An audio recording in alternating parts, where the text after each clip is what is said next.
Good afternoon. We will now call the meeting of the Waco City Council, July 21st, 2020 to order at 3:04 p.m. Joining me online today are Mayor Pro Tem Andrea Bearfield, Councilmember Hector Sabito, Councilmember John Kennard, Councilmember Darius Ewing, and Councilmember Jim Holmes. Please join us for a moment of silence.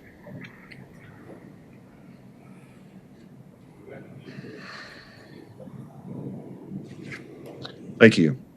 On March 16, 2020, the governor suspended various provisions of the Open Meetings Act pursuant to his state of disaster authority. The change was effective March 16, 2020 until further notice or until the state disaster declaration expires. In accordance with physical distancing guidelines and while providing as much transparency as possible, this meeting is being broadcast live at This meeting will not be open to the public. This meeting is being broadcast live at wccc.tv. The audio is also being recorded, and video and audio recording will be available to the public.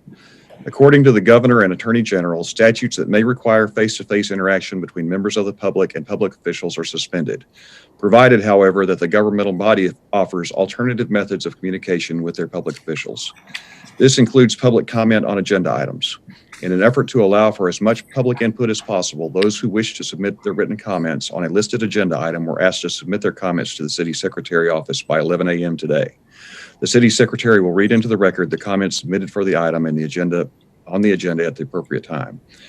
Individuals who registered to speak on a public hearing item will be allowed to speak via conference phone for 3 minutes. We will now recess the regular session and convene the work session with a report from the city manager. Bradley?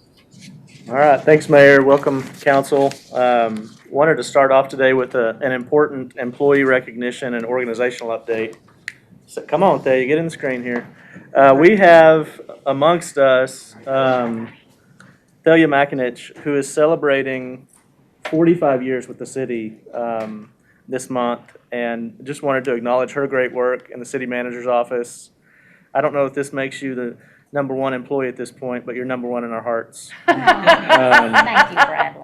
Thalia, of course, started as a temporary clerk actually in the personnel department. I didn't realize that.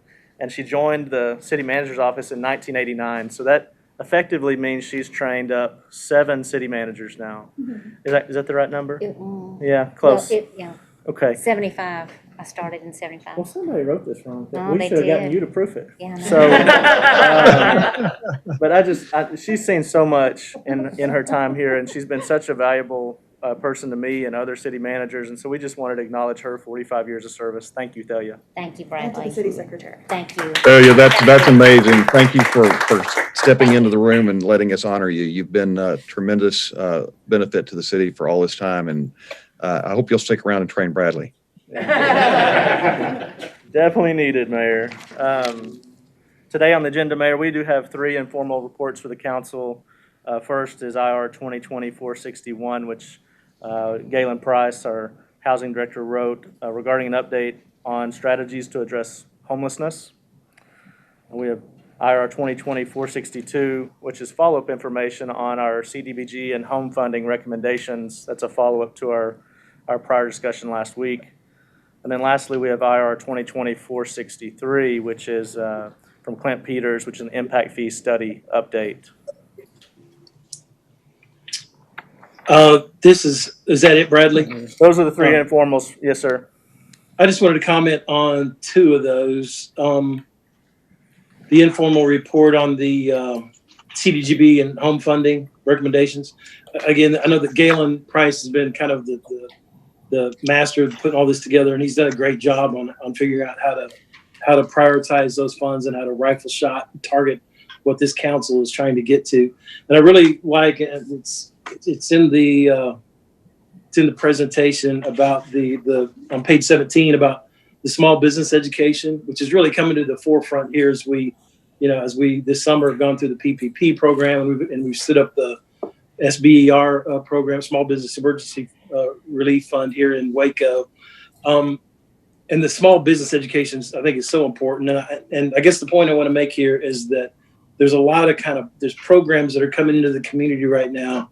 The Financial Navigator program that we're getting in front of the chambers, the McLennan Community Investment Fund that we'll talk about later. I know Andrea's on the board there, and this is a great another great resource. The SBER that's still out there and Prosper Waco and their financial security initiatives. I would like there to be some, maybe it's not coordination, but just so everybody, all those groups and probably more that I'm not mentioning are talking to each other, sharing ideas, and hitting the ground running on these initiatives. Because I know if you add all those up, it's a pretty good investment by the city and by private individuals too. I'm hoping there's some synergy there that we can get, and I just love to see this kind of program and everybody pulling in the same direction. So thanks, Galen, for getting that out there. While I've got the floor, the 463, the impact fees too. I like seeing the preliminary work. I know we got a ways to go, and we've not seen, council hasn't seen all the science on how we get to the roadway water and wastewater, thought process here. But I'm glad to see it kind of on track, and I look forward to seeing the science on it and how that's applied and what parts are applied and where it's applied and where it makes sense. And I know that's coming up here in the next 2-3 months. So look forward to seeing all that. That's all I've got. All right. The only thing I'll add is back to Councilmember Holmes's point about making sure there's coordination and collaboration amongst all these wonderful moving parts. I'm glad to see a lot of this work being done. One of the other, you mentioned the Navigators program, the CFE fund also funded the City Start Blueprint Financial Empowerment Strategic Plan that has been a few months delayed thanks to the entire pandemic. But I mean, hopefully I can get that in front of y'all here in the next couple months. And I mean, one of the main recommendations is just what you said, Councilmember Holmes, to have a coordinating entity, making sure that all of these good, important, and proactive initiatives are working together to make sure that we're not working crossways with one another and that we're being as effective as possible. Yeah, and I'll echo what you also said on the impact fees. Just I appreciate the work to this point and looking forward to the next steps. Good. Councilmember Kennard and Holmes, I do want to highlight later on in our budget discussion, I have a space where we can talk about the coordination effort amongst all the different small business entities, and that may be a topic we'll come back to at that point and could maybe more fully discuss it. Hey, Bradley, this is Hector. I also want to make a few comments on some of the informal reports that are in the agenda today.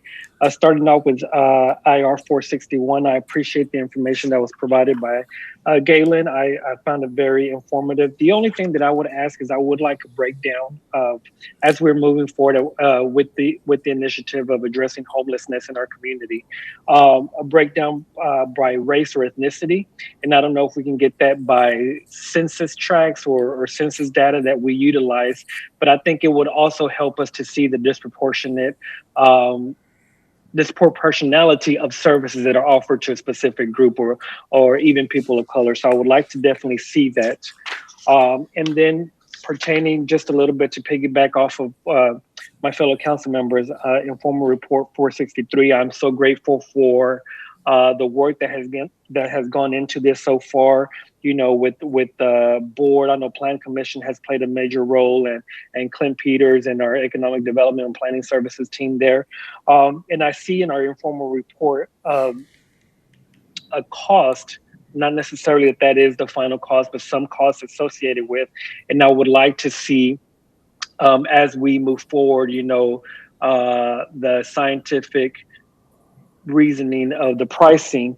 But I said this last time we were talking about this, and I'll have to say it again, with this year of COVID-19 and the impact that it's had on so much, maybe there's an opportunity where this first year, those impact fees are started off on a lower level and then continue to increase after that. I would hate for we start off on the higher end, especially in the middle of a pandemic, because I still want to encourage development in our city, in our community. So just for something for us to think about.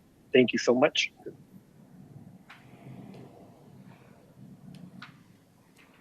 All right. If there's no further questions on those, I'd like to invite Larry Halsey to give the Halsey report. All right, thank you, Bradley. Get the pictures up for you to see, and we're ready to go. All right, the City of Waco Solid Waste Services has recently added a new and useful tool across the residential collection fleet called Routeware. Waco Solid Waste Services provide collection to approximately 37,000 single-family households and 10,000 multifamily apartments and condos. This service is provided with a fleet of 28 trucks, which complete 104 routes weekly. The Routeware is a next-generation routing software hardware package installed in all of the residential collection trucks. This system is fully integrated with cloud hosting and provides real-time tracking of each truck, the ability to create and dispatch work orders, monitors route progress, stores service histories, tracks vehicles and drivers, plays back routes, and displays hundreds of reports. This tool replaces paper-based scheduling with electronic tools in the office and in the truck.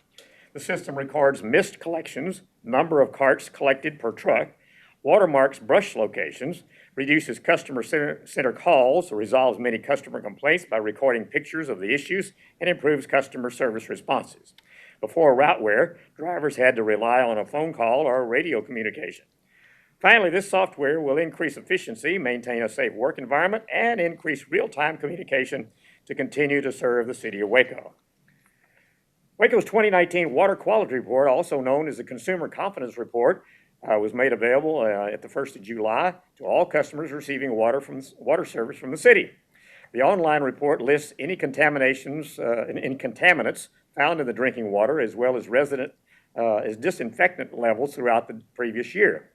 The result shows that Waco's water meets or exceeds all federal and state drinking water requirements, receiving a superior water quality rating from the TCEQ. In addition to water quality data, the report contains information about water conservation, stormwater pollution prevention, and other information related to the water system. Anyone wishing to have a hard copy of the report can pick it up at the water office drive-through windows. Todd Burtka, director of our Waco Convention and Visitors Bureau, has earned the prestigious Destination and Certification Destination Management Executive. It's the tourism industry's highest individual educational achievement and is awarded by Destinations International.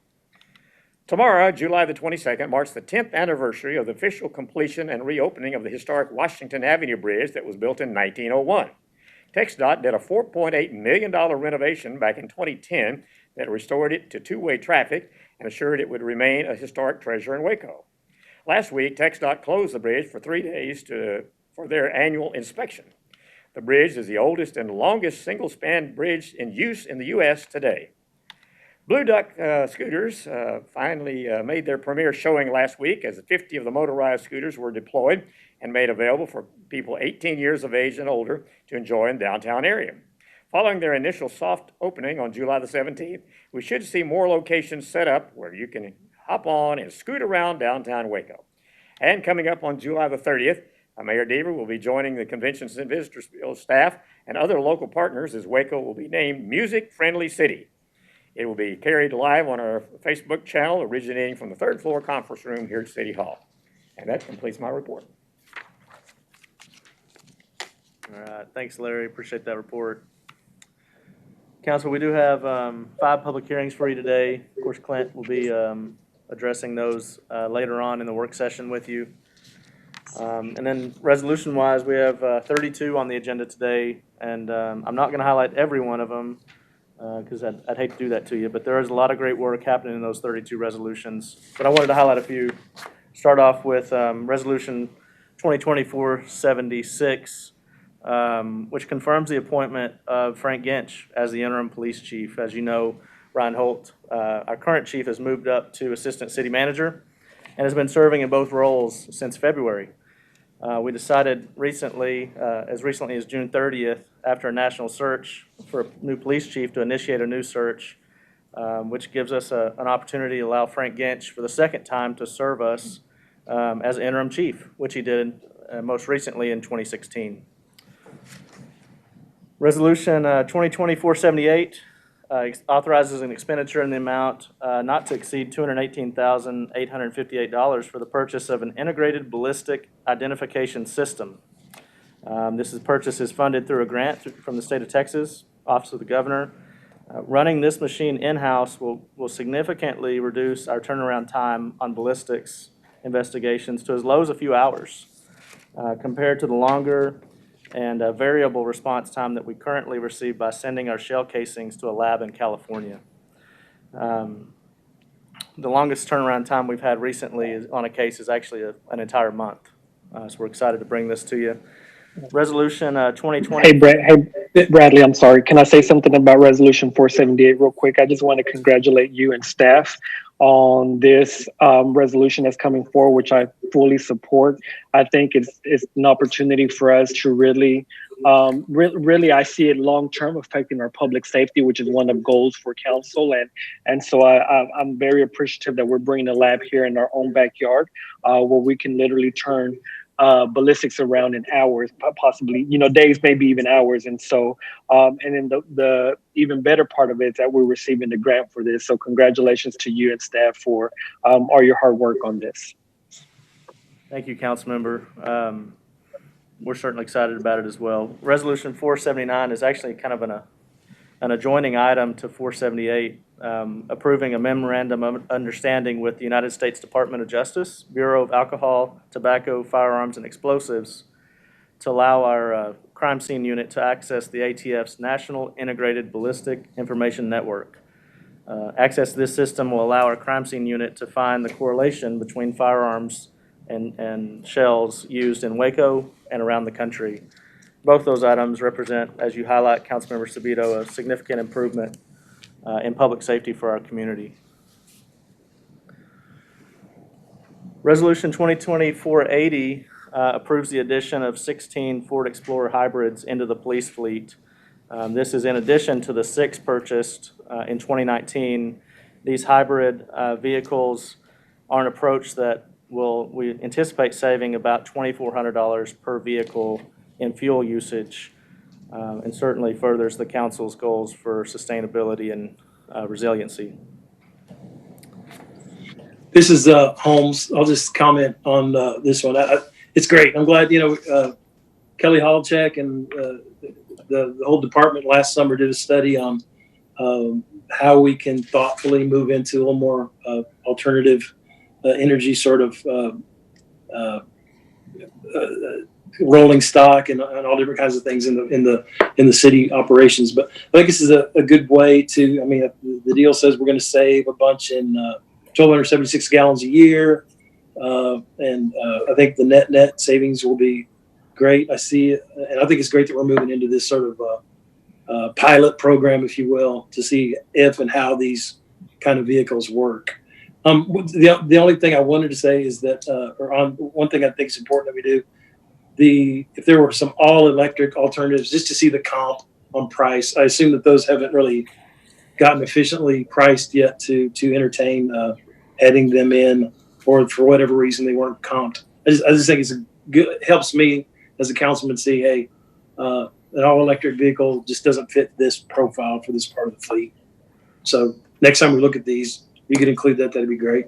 Yes, sir. We certainly will. At this point in time, to kind of give you a pre-answer, neither fleet nor police feel like there's an all-electric vehicle that can serve the purposes of the police department. But we will certainly keep monitoring that, as well as look for all-electric options in other portions of our fleet. Thanks, Brad. Yes, sir. Resolution 2020-484 approves an agreement with Prosper Waco in an amount up to $46,906.11 to be paid with HUD Continuum of Care Year 1920 grant funds and city matching grant funds for the administration and operation of the Homeless Management Information System program. And then lastly, I wanted to cover a number of resolutions of 2020-491 through 503. These cover a number of our renewals for vendors within our health and benefits program. These contracts are quite important to all our city staff, certainly, and they relate to our compensation strategy, and wanted to highlight the great work of the human resources team bringing all these great benefits to our city employees. And with that, we've got one ordinance on the agenda today, and it's a second reading. If there's no other further questions, that concludes my report today.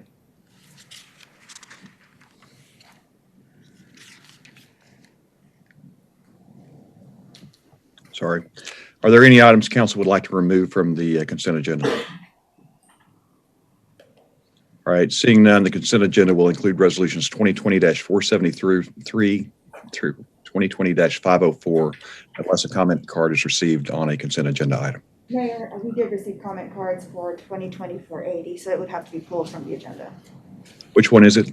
2020-480 on the vehicle, Okay, resolution 2020-480 will be pulled from the consent agenda, and the consent agenda will include resolutions 2020-473 through 2020-504, with the exception of resolution 2020-480. Thank you. I'll turn it back to Bradley for the next presentation.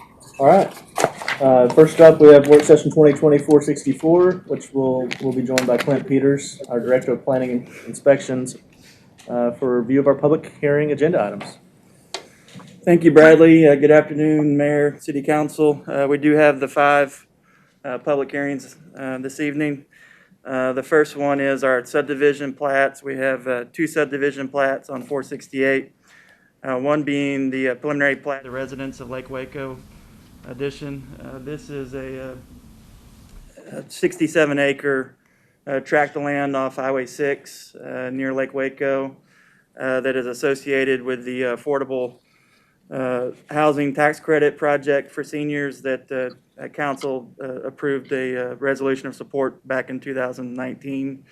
The front 2 lots of this, about 8 acres are associated with that development, and then the back 56 acres, which is lot 1, is being platted into a lot that is inundated by a 503 flowage easement, which makes it very difficult to develop. So they're submitting a preliminary plat to develop the front 2 lots, and then the larger lot that has the flood easement will be left as unplatted property when they come for final platting.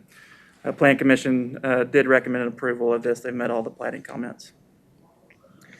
And then the second plat is the phase 5 of the Buckingham Edition, Buckingham Estates Edition. This is the last phase of a single-family residential subdivision on Oak Road out in the Highway 84 corridor between Hidden Valley subdivision and the River Valley Intermediate School. It's on 35 acres. Again, this last phase also has 503 Lake Waco flowage easement on it. So there's only 26 lots, which is a low density, large lots in that back phase, larger lots than the rest of the development. Plan Commission also recommended approval of this one with no conditions. The next public hearing is to consider granting a special permit to National Women in Ag, the local Waco, Texas chapter, for a community garden in R2 zoning district on property located at 127 Garrison Street. This is a lot at the corner of Garrison and Rennick in East Waco in the Northeast Riverside Neighborhood Association near Paul Quinn campus and the Hines Elementary School that this nonprofit organization wants to do a community garden on. Linda Weaver and Kay Bell are associated with it. Kay Bell is the president of the nonprofit that's looking at doing it. We had 19 notices mailed on this one that had no return. We do have some conditions that require that a community garden license be obtained before the water meter will be issued for that. They've already submitted that paperwork and is just waiting for approval of council to get that license approved as well. And here's a picture of the garden. They've already started the work on the actual garden. Still need to finish up some of the infrastructure associated with the utilities to the project. Plan Commission recommended approval of that special permit, 11-0.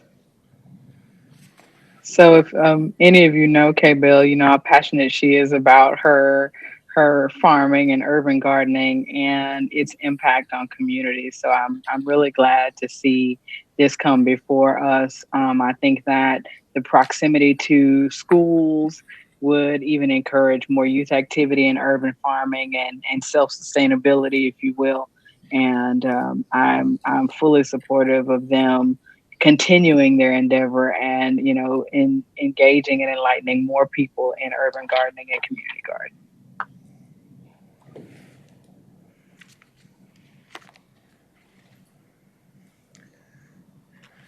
The next public hearing, 470, is a public hearing to consider a special permit to Billy and Francis Stevens for a short-term rental in Type 3 and R3E zoning district on property described at 1701 South 12th Street.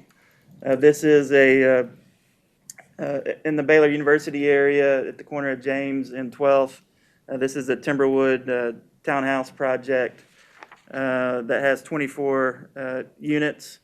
There are currently 2 other units that have been issued special permits. One is in operation with a license. The other is no longer in operation. Short-term rental 3 is a vacation rental category in our multifamily units. We do have a restriction in there that you can only have up to 5 per complex, and so they do meet that. We did mail out 46 notices on this, and we did get 3 opposed out of those 46 notices. And Plan Commission did recommend approval of that as well. Hey, Clint, Clint, this is Hank. go ahead. Go ahead. All right, I just want to. I'll go to the Holmes here. I'll go first, Hector. The 3 were opposed, but did that break the threshold? 200-foot, 20% threshold? No, sir, it did not. This is the other thing. This is like an area normally for Baylor student housing, and I know that we've been sort of careful about how we have these STRs kind of sneak in to student housing, commercial, kind of quasi-commercial activity. But this one is, I guess it had 3 opposition, but basically the Plan Commission approved it, and I guess the neighborhood wasn't opposed as in a material way, I guess. I think as a council, we need to be thoughtful about how this neighborhood is affected. But we've talked about this before, and especially when you have this combination of apartments within, and then you want to mix rentals in, you have no idea who's going in and out of these facilities. And I mean, I agree with you, Councilmember Holmes, that, we need to be very diligent and thoughtful about how we proceed, because it's just a level of uncertainty that I have difficulty supporting. Yep. And so I'll say the same. I mean, Councilmember Holmes and Mayor Pro Tem Barefield said pretty much what I wanted to say. I do have concerns about this going in, especially as a parent, if I'm putting my child in a gated neighborhood and with the expectation that this is student housing and students live here, and then we switch it to an STR, and potentially there could be different people that are in there every single week. That does bring alarms to me. And so I know that there's one that's already operating in that complex, correct, Clint? Did you say that there's one already operating there? Yes, sir. Okay, and so so I will have a hard time supporting this one. Well, I'll just add on to that. I mean, obviously we thought enough of the last one, but at the same time, as our conversations have continued to evolve on these things, I mean, I'll say again, I think we need to relook at our entire STR ordinance, but I know that won't happen while I'm still on. But in this instance, I mean, it looks like, I mean, to have access to this, they would have access to a gate code. I mean, there's private, secure gate code parking, and that code would be given to just kind of temporary, folks that are taking advantage of the STR, which I don't think's appropriate. And then Clint, tell me, so that 5-unit requirement, I mean, that's irrespective of the number of units in a complex, right? I mean, it's not a percentage. So I mean, this one, it's 5 of 24. So that's, 20%, but it could be, we could have the same 5 requirement for a complex of like 80 units, right? That's correct. Okay. So I mean, I think as we contemplate just further changes, maybe looking at something to do with percentages within these units might make sense. But I tend to agree, just as our conversations and understanding of this, I mean, I don't like the idea of giving gated access to somebody that's just staying there temporarily when there is that expectation of privacy and security in a complex. So. This is Holmes again. There is one unit already there, STR, and this similar. But Have we received any complaints or any concerns from neighbors there on that one? No, sir. There was actually two other units that were approved by council for special permit, but only one is still in operation. And no issues? No, sir. Not that the city has received any word from. Okay. Thanks, Clint.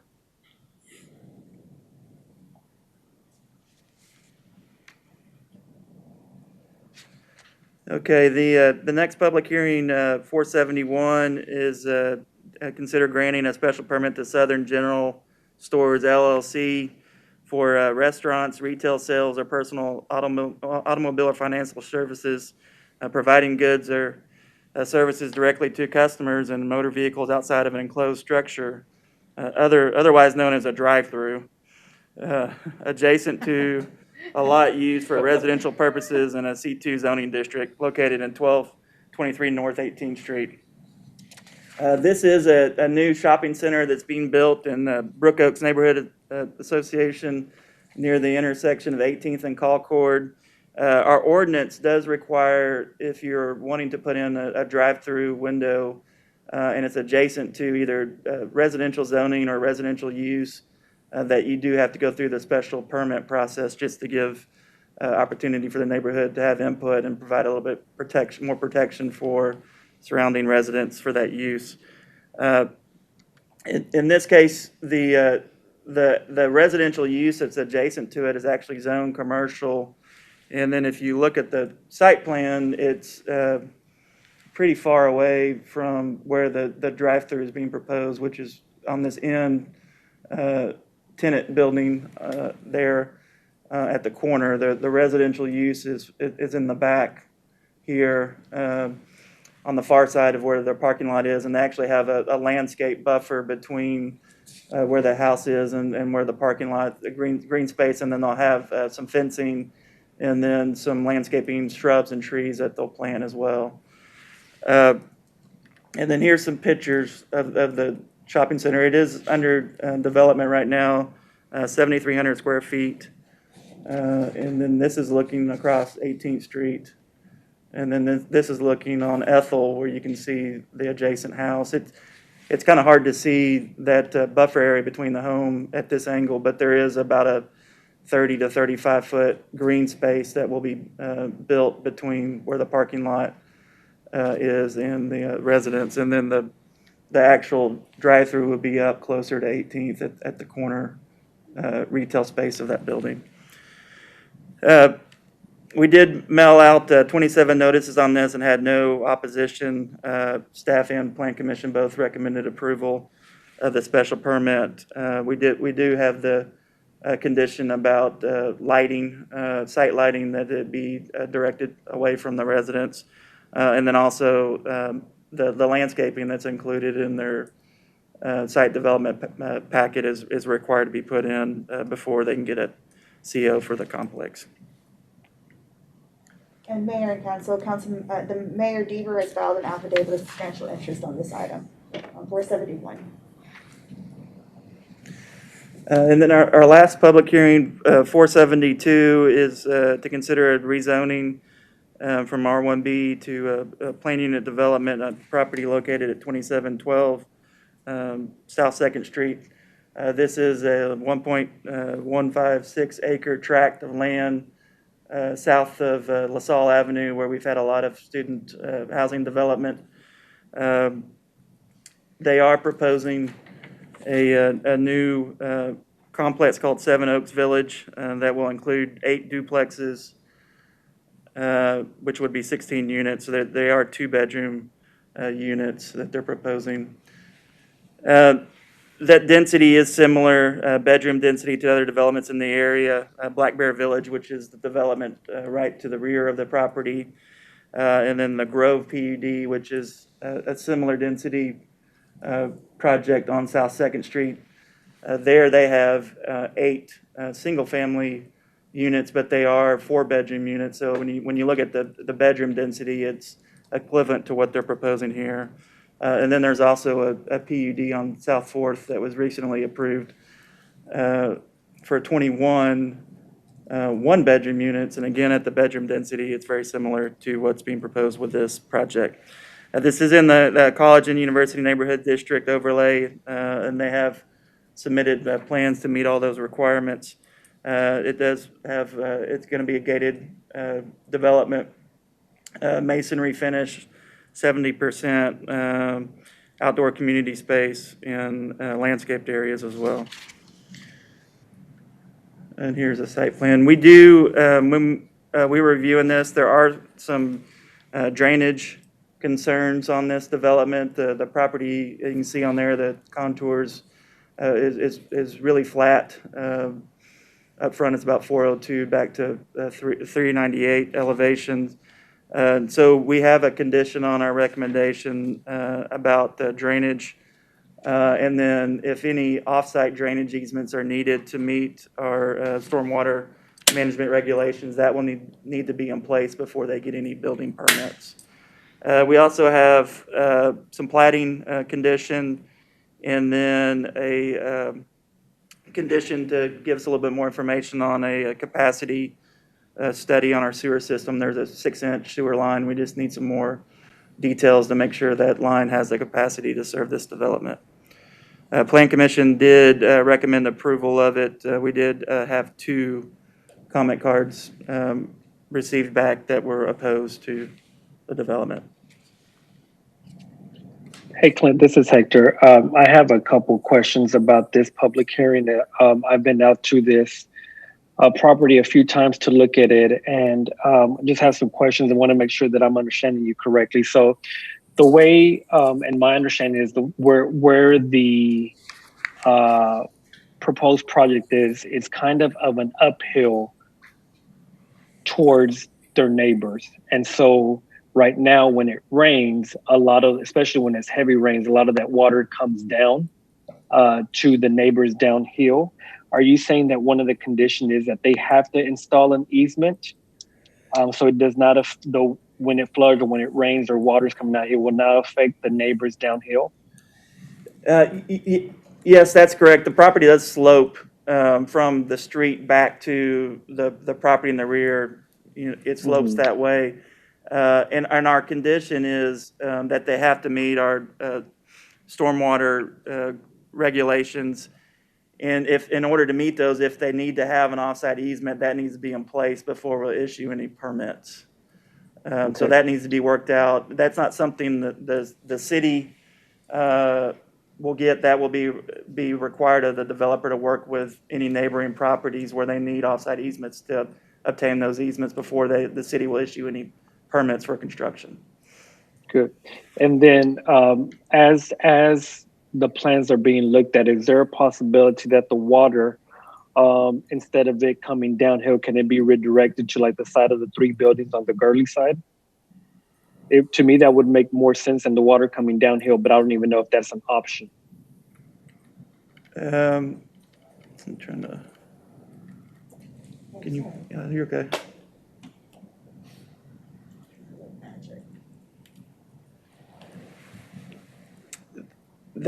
So all the water in that area does flow back towards, I guess regionally flows back towards Gurley.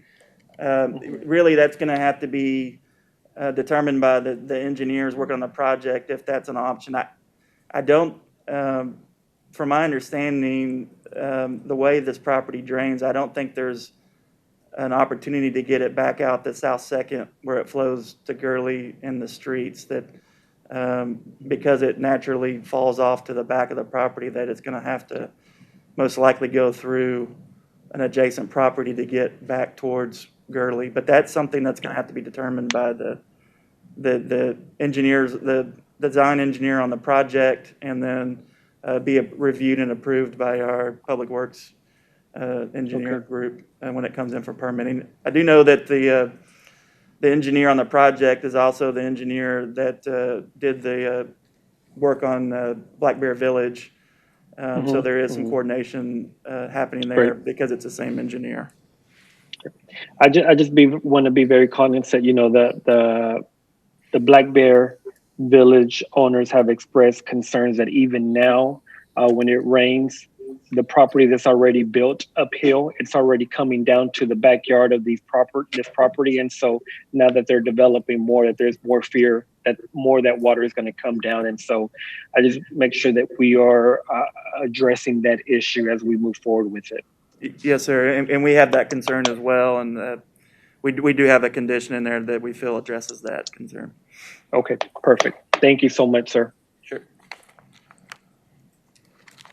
That's all I have.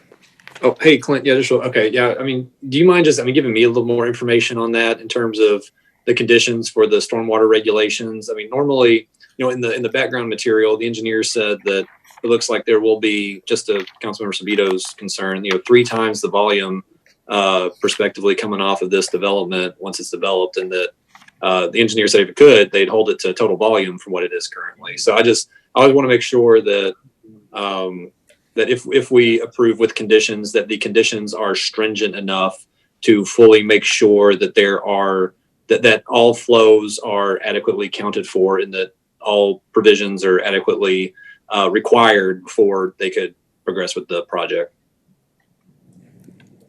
Yes, the stormwater management regulations do require that post-development drainage is equal to pre-development drainage, and so there'll most likely be some detention or retention on the lot itself, development itself, and then if they're needing to have an offsite easement to get the water off the property to the drainage channels, then that will need to be in place as well before we can issue the permits.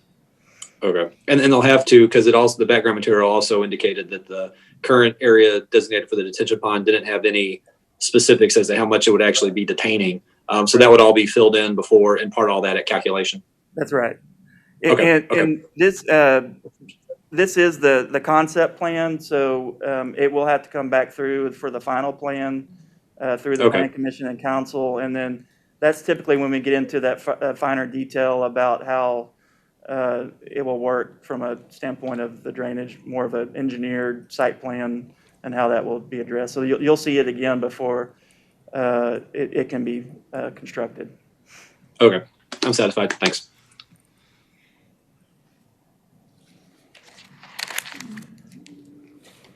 Thank y'all. Thanks, Clint. Our next work session, Mayor and Council, will be a work session 2020-465, which is a lengthy discussion to cover several topics related to our current year budget, FY 19 and 20, as well as the upcoming filing of our fiscal year 2021 budget. We intend the discussion will cover several key areas, including our anticipated revenues and expenses for fiscal year 21, as well as modifying our general fund reserve policy, go into depth on our CIP strategy, outline a series of new investments in city operations to drive the council's priorities. I'll show later on my proposed recommendation for outside agency funding. And finally, we'll give you an update on the remaining steps in the budget process. Today, I'm joined at the table by just part of the team that's really led the budget process this year. That includes Paul Kane, Assistant City Manager to my left, Isaiah Preza across the table from me, our Assistant Director of Finance, as well as Paul Diaz, our Budget Manager. Each of these staff members, they'll certainly play a role in the discussion today, but I don't want you to think that's the only members of the team that have been part of this budget process.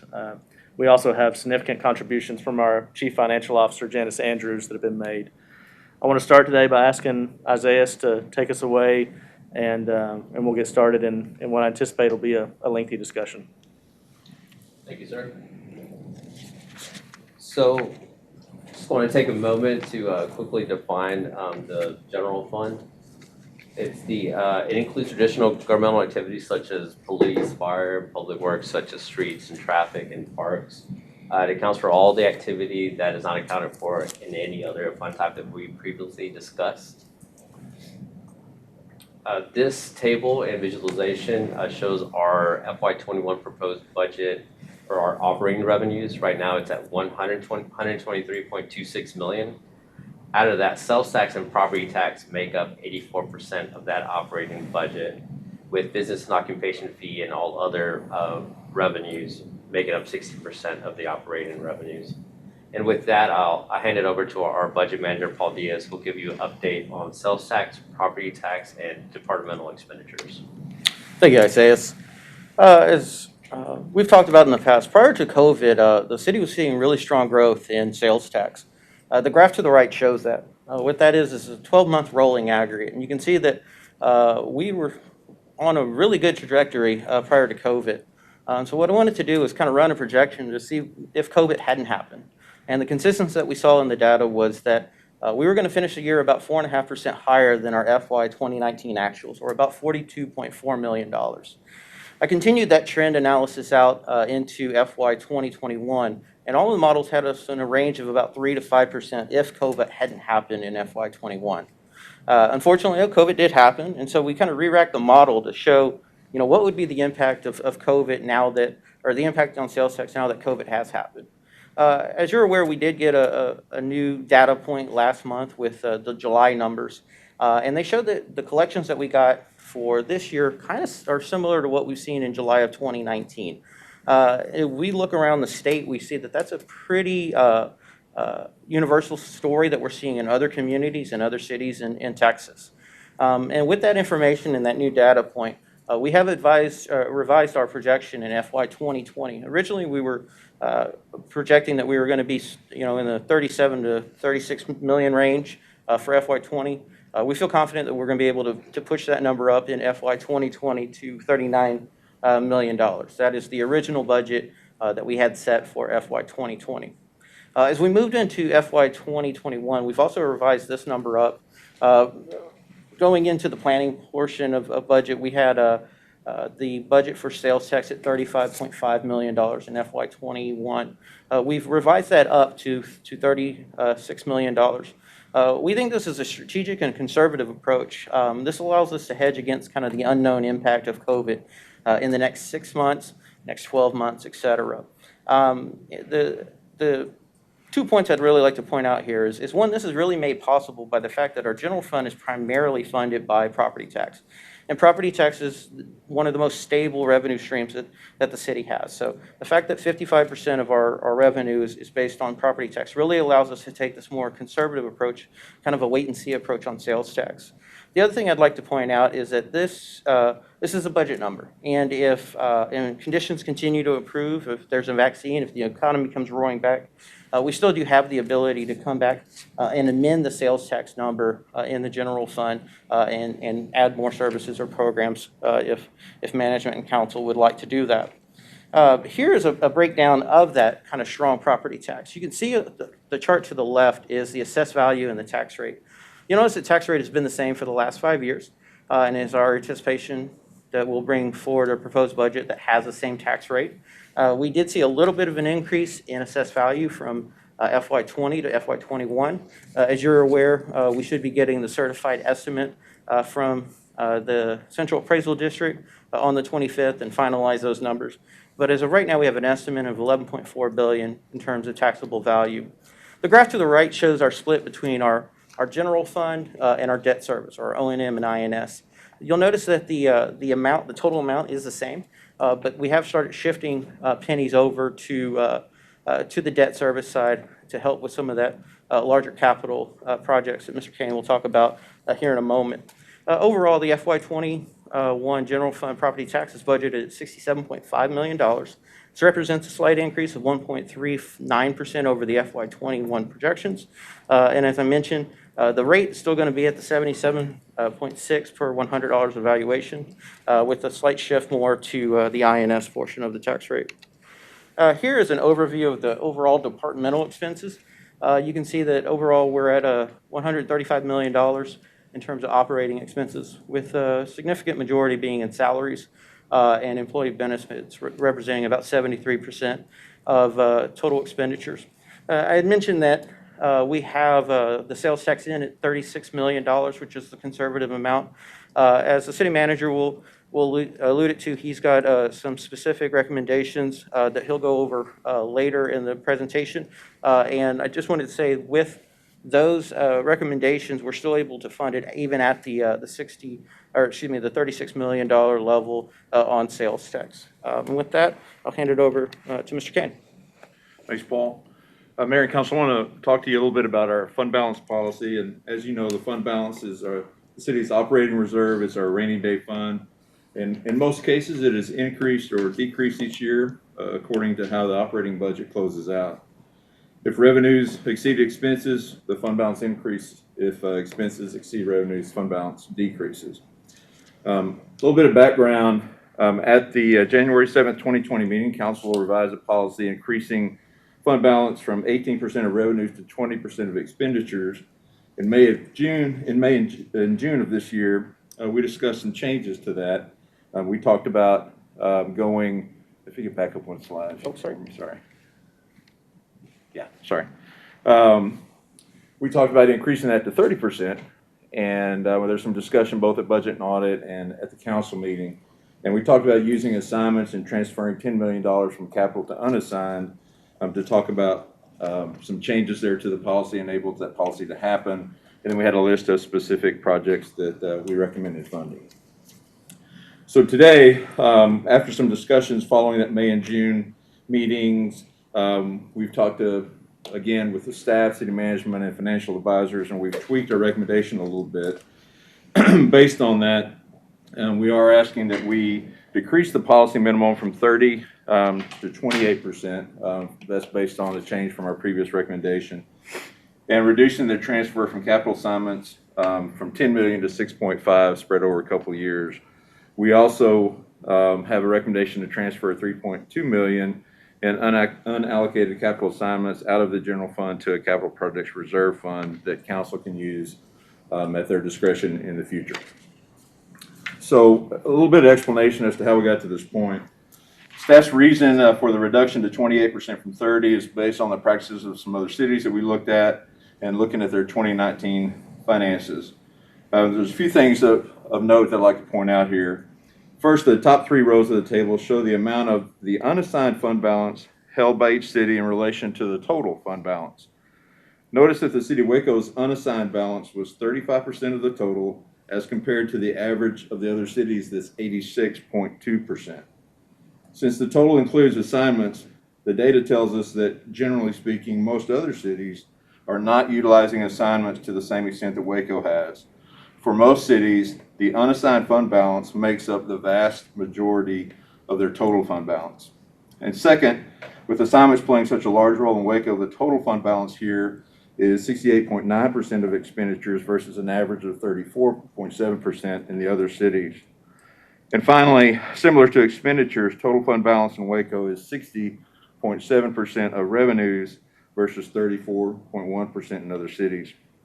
So at first glance, since Waco's reserve position is far superior to these other cities, you would think that's a good thing. Of course, the irony is that our assignments, as we'll see on the following slides, are planned to be spent.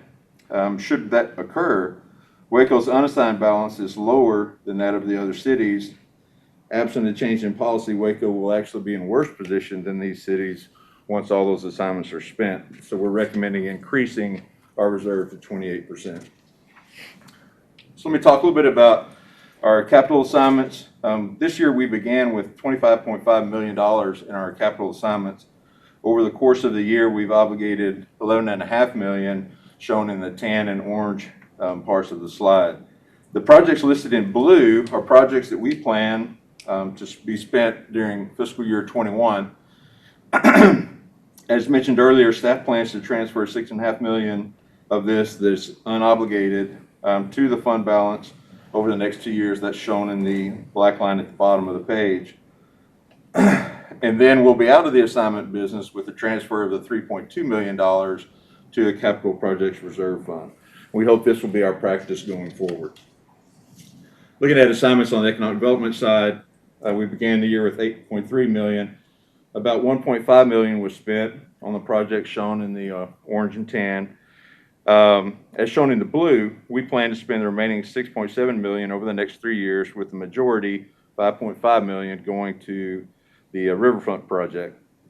And also note that our reservation includes $552,000 for equitable development, which will be the source of funding for our disparity study and other efforts. And again, by fiscal year 23, the assignment will be zeroed out and closed. Now, this very busy and colorful table kind of shows you the history of our fund balance from 2014 through 2019, and then projects it from fiscal year 20 and beyond at the 28% policy recommendation. Recall that the bond rating agencies are looking for a reserve of about 30% of revenues. With the changes discussed today, that percentage would be met through fiscal year 22. Through fiscal year 21, the unspent portion of assignments are sufficient to meet the 30% criteria. Beginning in FY22, a portion of WebMex funding will have to remain unspent to ensure the 30% criteria is met. Those years and amounts are shown in the bottom right of the screen. It is difficult to project fund balance so many years in advance. Assuming our conservative budget practices in the future and the good economy is likely that future years will produce additional savings that will further increase fund balance. Staff would hope that these increases will help us get to that 30% level within the unassigned portion of the fund balance. And again, any surplus amounts could be shifted to the capital projects reserve fund. Now, this graph is really a pictorial or illustration of the previous table, and you'll note the 30% value expressed as a dollar amount in the red dashed line. So this concludes our updated recommendation, Mayor and Council, on the fund balance policy. We believe the recommendations will preserve the rating reserve requirements, bring Waco more into line with some of the other cities that we looked at, and provides a plan to get us out of the assignment business by fiscal 23 and create a process for dealing with surpluses after that by moving them to a capital projects reserve fund. So, Mayor, at this point, I might stop here and with your permission, just ask Council if there's any questions on this policy change that we're recommending. Sure. Any questions or comments from Council? Yeah, this is Holmes. Paul and Isaiah, thanks for the presentation on this, because this was a little confusing to me before, and I think this new information lays it out to me a little more clearly on how we're treating unassigned, undesignated, and how some of the old CIP projects fit, how they didn't fit. There's a lot of good data in here that I hadn't seen before, and also points out just how efficient our city operations have been to where we can move into this kind of liquidity position without a lot of extra pain here. First of all, I think it puts us in line with peer cities. I think at 28% is a good number. Looks like that's the average of our peer city reserves. And again, we're in a position to do this with some of the liquidity that we have already on the balance sheet to get to that 28% pretty quickly. One thing I do want to, I really like this study, and I've not seen it in the 4 years I've been on council here, at least brought to light like this, because it shows us again that we have been pretty efficient and we have been building a liquidity balance. As we look at that 28%, I want to really focus on that, on a quarterly basis, semi-annual or whatever, particularly as we budget for the following year's budget, to see where that is. And as that thing gets, we should maybe build a little collar on that as we get to 29% or 30%. Think about how we either do some tax relief planning around that, or how we use that excess. Because again, I'm glad that we're in a position where we can get to this reserve amount, which I think is important for our leverage and bond rating and that sort of thing. But I also want us to be thoughtful of carrying large cash balances. And if and as we are efficient, let's pass that efficiency on to the taxpayers. That's a great point, Councilmember. Couldn't agree more at the staff level. Thank you, sir. Well, I'll just follow up on that. I mean, I think originally when this was presented, I had some concerns just given the uncertainty around our just kind of financial environment of having this, what does amount to a fairly major policy change in terms of how we do our general fund reserves. However, thanks to some more clarity in the information you've provided, I think this is much clearer, simpler, and transparent when it comes to how we treat our general fund balance. And so I'm fully supportive of it. And the one, and you outline the fact that to maintain the Moody's AA1 rating, they, their minimum is a 30% fund reserve. And I see that we're adopting 28% for this year, which I actually agree with, because this reserves are meant to be used in a rainy day. And I think we need to manage towards fiscal sustainability and not towards bond rating. I think if we do our jobs right and manage towards just fiscally responsible and sustainable outlook, that the bond ratings will follow that. That said, I want to make sure that at least maybe from a, you'd said that you're recommending a 28% policy goal. Would it make sense to have a 30% policy goal, just understanding that particularly in times like this, there will just be an exception to that? Or do you think that just having that 28%, which is a little below what Moody's would require, still makes sense? Ultimately that would be council's decision, of course. 30% would be a little more aggressive in terms of taking money out of our assignment fund than what we had planned. I feel confident that if we set it at 28%, that over the next few years we can work towards that 30 and get us where we need to be. So I'm comfortable from a staff's level recommending 28% today, council member. Okay. And like I said, I'm very comfortable with the plan you've outlined. I think y'all are approaching this in the very right way. I think, again, this makes, as future councils will deal with this, that it makes it much more clear and easy to understand. And I appreciate kind of the approach y'all have taken and sort of where we're moving with this. So I'm supportive of y'all's recommendation. Thank you. And John, just to follow that thought, because to me 28% is adequate.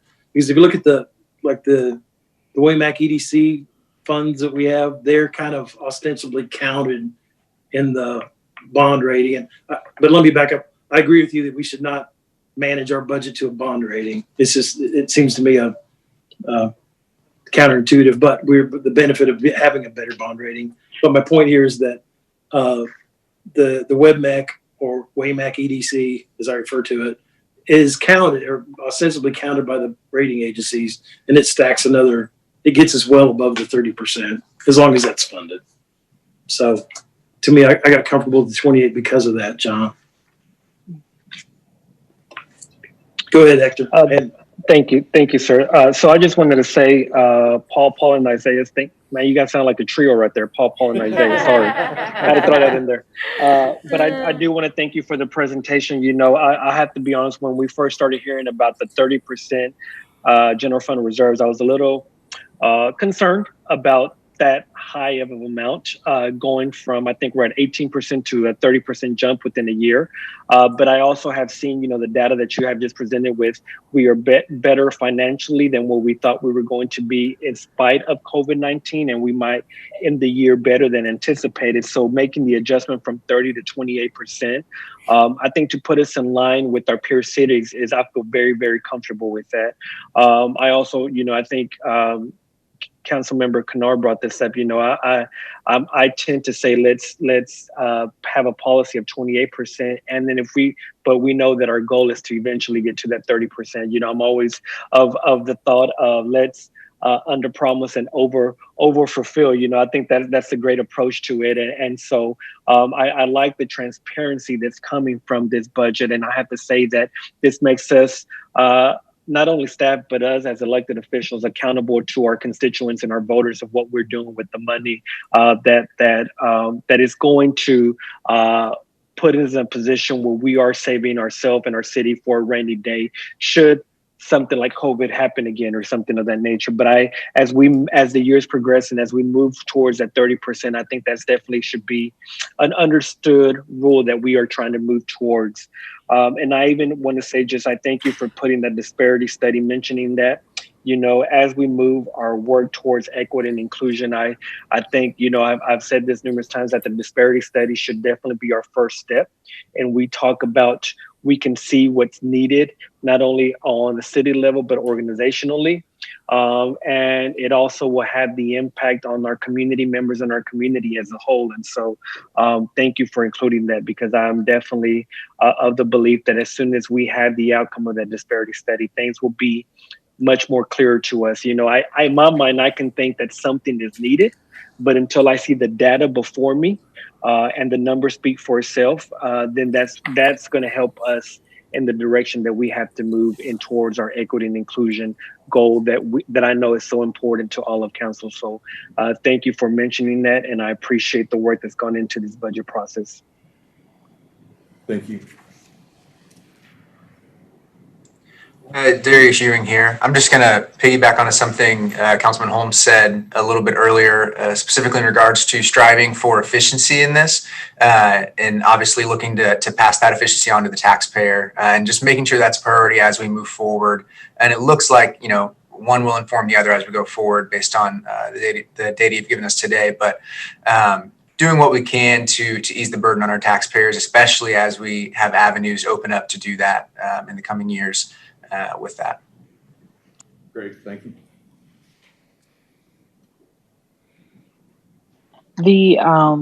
Thank you, gentlemen, for bringing clarity in Quagmire. The budget is daunting, but you've made it a way to make it relatively clear. And I appreciate the direction that you all continue to move the city. For the record, if you put your names together in a particular order, you are the new Pips. So I'm just I love it. We've got a lot of work to do and a lot of assignments that are monumental as far as the progression of the city. And so that we can, even your team and staff have done an amazing job, because we, in the middle of a pandemic, are not as nearly as bad off as we could be. And that's due to your financial prowess and being conservative in the way you look at how we utilize each and every dollar that our citizens put into this city. I guess it's not a question, but a statement, because it's been, I think, addressed. Is our eventual goal 30%, or are we hovering at 28? I don't remember what you said directly. The ideal goal would be 20, and I think ultimately what we might want to look at is having a floor of 20 and a ceiling of 31 or 32 as we move forward over time. But the policy recommendation right now is 28, and we'll have a goal. The floor would be 28, and then the goal would be 30. Okay. And that's annually. Yes, ma'am. That's every year. We'll make the adjustments to make that happen. Okay. All right. Thank you. This is Holmes one more time. Paul, the other thing about this 28%, I mean, it's a reserve, but I mean, the guardrails around it aren't such that it doesn't take a public, if we find an emergency coming up and we have to dip into the 28% for whatever that emergency is, it's not a public vote or even a council vote. I mean, I guess pursuant to resolutions and that sort of thing. But it doesn't have like sacrosanct 28% can never be penetrated kind of a deal. We can get. Yeah, it's a supplemental appropriation away, right? Council just appropriates the money from fund balance, and off we go. Got it, as it should be. Yes, sir. So at this point, Mayor, I will turn it back over to Isaiah, if it's all right with you, and have him start us off on the CIP. That's great. Thank you, Paul. Yes, sir. Thank you, sir. Shifting our focus from the general fund operating to general debt cash funded CIP. What this table illustrates here is the proposed departmental projects funded by general debt and cash CIP. We have proposals for facilities, parks, police, engineering, streets, and traffic. The majority of this proposal is made up with the street projects at 77% of the 25.98 million that you see at the bottom right of the table. If you do have any questions regarding any of these projects, we do have our department representatives to answer those questions. And with that, I would like to, I'm excited to show you our new OpenGov software that we're using. This will be a draft of our final adopted budget book.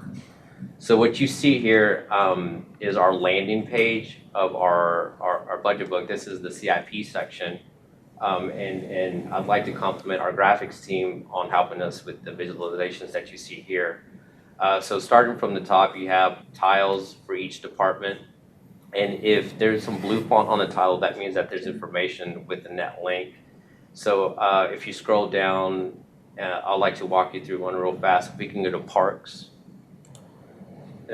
Once you click the link from the tile, it'll take you to the departmental landing page. And what you'll see here is a bulleted list of all of the proposed projects. If we go into General Park Improvement Program, the third one there, here's where you'll see the detail of each project that's being proposed by our departments. You'll see the description, which is the background of the project, the justification of why it's important for the departments and citywide to move forward with these proposed projects. You'll see projects information such as, the managing department, and then ultimately you'll see the expenses by phases. Our phases are study, design, construction, land right-of-way, and contingency for this particular project. You'll see the design and construction proposed budget there. And then on the bottom table, you'll see how this project is being funded. And this project here, it's funded via debt, which is proceeds from debt issues. So I just wanted to take a minute and navigate the city council and mayor to what this will look like in the future for our adopted budget. And with that, if you have any questions, we would take those right now. Council, I did want to highlight for Isaiah as well. As he mentioned, this is a draft. This is our starting point. But this system, of course, is a result of your investment in OpenGov you made last year. And I think there's much to be gained from that investment. We're just starting to really scratch the surface there, but it's all geared around transparency to the community, as well as, frankly, better management operations in our city organization. And so I'm excited to see both what this team is doing with OpenGov, but also our IT team. And I think there's further improvements down the road as well. I'll just say yay OpenGov. I've wanted this for so long, and I'm sad that I only get a few months to use it. But it's no, the work y'all are doing, the data transparency, and not only the transparency side and the front-facing side, but also the availability of information in a consistent, concise, and usable format. I think will help staff and will help this council and future councils make more informed and quicker decisions on a variety of things that affect the city. So this all looks great. And I have a question about the street CIP, but we'll wait for Jim's presentation on that.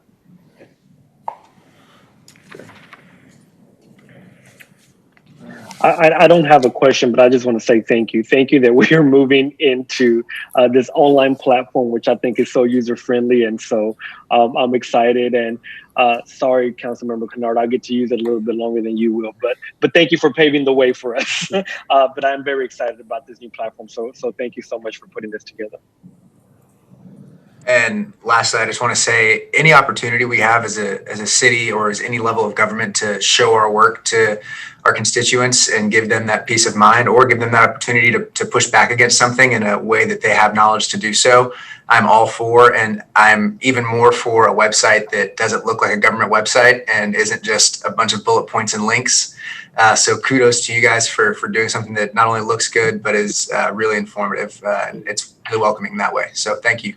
Thanks, council member. I think I've got and when I highlight the future investments I'd like to put in the budget, you can just put your comments on repeat for about 20 minutes from now, because we'll have further initiatives that'll drive this point forward as well.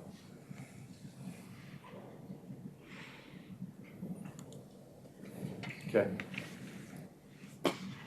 Mayor and Council, I'm going to pick up from Isaiah's with this next slide, and if the previous presentation brought clarity, I hope that I'm not just sending us back into the quagmire here. And I'll do my best not to do that. With the budget, each year we do adopt a 5-year CIP. This is an image of the CIP that was adopted about this time last year. And you'll see a 2021 estimate, there was about $76 million. And of that, about 30.4 million was for what we're calling a tax-supported CIP. And then the information that was just given to you showed that the amount that we're actually proposing is a little bit lower than that, about 4.5 million. I just wanted to kind of walk you through, for purposes of transparency and clarity, to try to tell you how we got to a little bit lower number here. Of course, one of the key changes is a change in our penny shifting philosophy. Previously, last year's plan looked at transferring about $0.015, a little less than that, $0.01 each year for the next 5 years. As values decline, that becomes burdensome on the operations side. You know, for example, this year we're shifting a little over $0.015 from operations to debt. And you saw from the slide that Paul showed you previously, our operating revenue is quite low this year. That's a combination of that $0.015 shifting over to debt, and then values being just under 5% increase total. So we've changed our philosophy a little bit here in terms of how we're shifting pennies and trying to adjust that so that we increase revenues. You'll see in the slide at the right, by flattening that curve a little bit, we actually increase revenues on the operation side going forward, and that becomes important. As we talked about at a previous meeting, all of our property tax money essentially goes to pay for police and fire. So as we think about those costs going down the road, it's important that we maintain a revenue stream to help pay for those services. This slide shows the 5-year plan against the change. It looks like, as you'll see at the totals at right, 123 million versus 77 million that we're cutting back on the CIP. I think it's important for you to understand a couple of things. One, over that 5-year period, we have adjusted our penny shifting down from 1 1/3 to 0.5. The other thing that I point out here is look at the difference in fiscal year 21. That's a much smaller difference because as we refine projections and get better senses of revenues, we're able to tighten that up. As we look out into the future, we've made assumptions about growth and other things, so that gap tends to widen. So I expect as we move forward through each year of the 5-year plan, there's going to be some tightening back to where we were. This slide is really meant to be more, I guess, educational and informational. It's kind of a hypothetical slide, but what it's trying to show you here is the relationship between capacity, values, and pennies as we go forward, and all of that being within the new rules of the game as set by the legislature. So essentially what happens here is that you see at the slide at the bottom shows different growth rates and valuation from 1% to 7%, assuming that each of the 5 years it's 1%, 1%, 1% for each of those years, and then the far right, 7% for each of those years. So you see what's happening with the cap that the state has imposed on operating revenues. Essentially, when our valuations are around that 4% mark or less, we at a half a penny, we don't need to shift any pennies over. We need to retain those pennies on the operational side. Once valuations get above 4% due to the 3.5% cap, now we're in the penny shifting business. Okay, so I'm trying to show kind of how this thing is going to work over time. We may, in fact, have more capacity than we're projecting, particularly if our valuations get above 4% or so. Typically, over the last 3 years, our valuations have been averaging around 7.5%, I believe, increase each year. This year, we're currently below 5%. So if we get back to where we were, the penny shifting can take over once again. So I just want to make sure that that's clear, and that's the direction that we're headed here. When we talk about CIP planning, as I said, it's really a multi-year plan with an annual decision, right? How much debt are you going to issue this year? So the first year is the critical one in a 5-year plan. It's critical for a number of reasons. Valuations differ widely.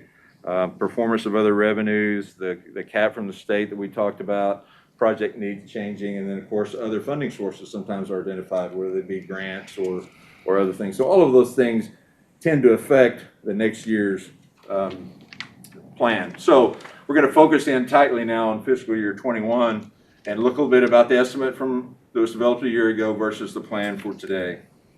So let's look at streets, well, I'm sorry, actually this is all of our tax supported debt. And you see on the column at left is the 30.4 million that we had estimated for this fiscal year 21 a year ago, and how that broke down between facilities, parks, street COs, street cash.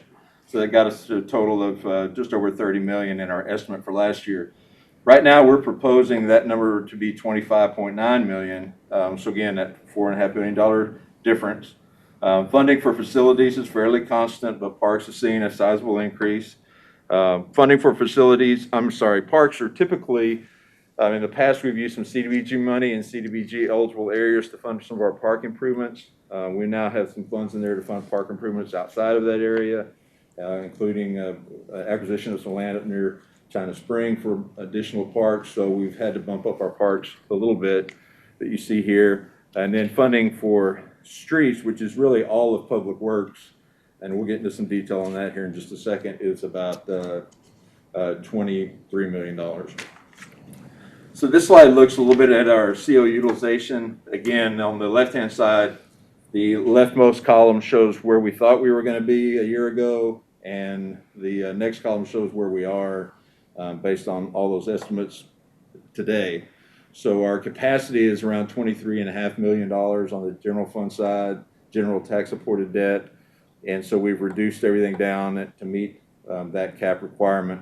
The table at right shows you the percentage of dollars from our total capacity and where those dollars are going. You see that streets and public works still is about 90% of our total plans.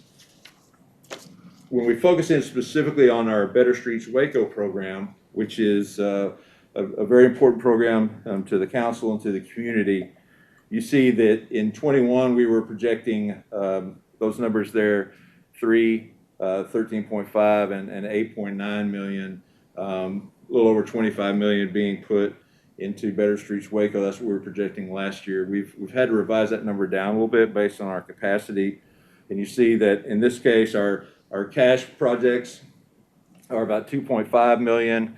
Actually, mill and overlay are up a little bit, and of course reclamation, which is our most expensive pavement treatment, is down a little bit. We have a plan to perhaps do some major improvements out on Mars Drive and Old Hewitt Road, and partnering with WebMeg to help us make that happen. If we can pull off that agreement with them and reach an agreement that's mutual for both parties, if we add in the Hewitt Road and Mars improvements, that would push that to $15.3 million, and you can see what that does to us from a total perspective. So I'll close with this, and I want to thank Jim Reed for helping me with this, and Jim is the master of PCI, which is Pavement Condition Index tracking for the city. The table or the graph at left is the last year's plan over the 5-year period. The table at right is the plan adjusted for the half cent as we talked about. I want to particularly point out in fiscal year 21, the PCI difference is 1.53 points, which is just 2.9% lower than where we thought it was going to be based on last year's funding estimates. So we're really not affecting things that much in the initial 1-year lookout. Certainly over the 5, it has dramatic change. But again, I want to point out each year we're going to look at the next year's bond sale. And so when we were pretty tight this year in fiscal year 21 compared to the estimate, into the future that could happen well again. And so we'll continue to make that adjustment each year going forward. But overall, the PCI is going up. And again, fiscal year 21 comparisons to what we thought we were going to do last year is just a very slight decline, about 2.9%. So I'm going to stop there. This kind of concludes our presentation on the CIP. Jim is going to be coming up later on to talk about the status of the program to date and the work that he's done. So you can ask me questions if you like, or if you'd like to hold off until Jim comes up and raise those questions with Jim later, you can certainly do that. Any questions, Al? Yeah, well, I mean, not really a question. I mean, thanks, Paul. I mean, you laid out the case, compellingly, and I hate seeing us not continue the upward trend of our overall street network quality and condition. I mean, some of the other things we do, there are other things that we fund. There are other sources of income for that. Streets only has us and only has these bonded dollars to make sure that that is taken care of. I mean, I see maintaining our infrastructure as kind of job number one. That said, I'm also realistic and pragmatic, and understand that in the current economic climate, that conservatism kind of rules the day, and that I'm at least heartened to see that the current plan, allocates for at least maintaining the improved condition that we'll be able to get to this year. I would strongly encourage and just, hope that if things get improve over the coming years, that we continue to invest in our infrastructure and our streets, because I do think that is incredibly important for our citizens and for our community. I appreciate the clarity, the transparent way, and the thoroughness of this presentation. I mean, I get where the constraints are. I get where the work is happening. I appreciate the work that's been done to this point. There are lots of hard decisions being made, and so I don't like it, honestly. Like, I like to see some more streets get done, but I also recognize that there are other things that we're trying to get done, and I think that y'all are making some tough decisions, but striking a fair balance between all of those. So all that to say, more streets if we can do it, but I'll accept y'all's recommendation on this year. So, and I appreciate all the work y'all put into it, and I appreciate all the information you've been able to provide to help me get comfortable with this level of funding. Yes, sir. Mayor and council, I do, we'll ask Jim Reed to run us a new scenario in the event we are able to secure WEDMEC funding for Mars Drive and Hewitt. There would be a corresponding change to the PCI. It may not be large, but we'll ask him to run a scenario for you to perhaps that'll move the needle to some degree, because those are a couple of major streets that have significant challenges from a PCI standpoint. We'll follow back up on that. Very good. Thank you, Bradley. Darius Ewing here. I just want to confirm this on the record, to say, as maybe a slight encouragement, if you're looking at the two graphs and you see the sort of very, very, very incremental increase for the PCI, that these numbers that we see, while they're not increasing very much, are not numbers that would stay stagnant otherwise. So as to say that they would decline if we just didn't do anything. So it's not as if we're at 50% and it'll be at 51 in 5 years. It's at 50%. If we did nothing, it'd be back down in the 40s next year, so on, so to speak. Excellent point. Excellent point. Anyone else for now? I've got some comments, but I want to wait to incorporate Jim Reed's presentation. I think they kind of fit together. Okay. Very good. Anyone else? Well, thank you, three gentlemen. There's obviously great work continues to be done here, and it's really beneficial to our city and to the council as we're trying to make decisions. So thank you all. Mayor, we're gonna, that's the kind of the details in terms of the CIP and fund balance. And at this point, we're gonna turn it over to Bradley to walk you through some of the exciting initiatives that he has in the budget for next year, and let him walk you through those details now. Good, thank you. All right. Thanks, Paul, and thanks, team. Mayor, I wanted to spend a few minutes with you talking about new initiatives that are, as Paul Diaz says earlier, baked into the budget already from a numbers standpoint. And really where we started this approach was to look at the city council strategic goals. those were goals that were developed over this last year collectively from the council standpoint, but also from a staff work team standpoint. We had employees that engaged on these, and so wanted to really work through each one of those goals, think through the investments we've made in this past year, and also add new initiatives that I'm seeking funding for in fiscal year 21. Want to start with reminding you what the graphic looks like. We'll work all through every one of these goals. And we'll start with creating a culture of equity and facilitating economic development.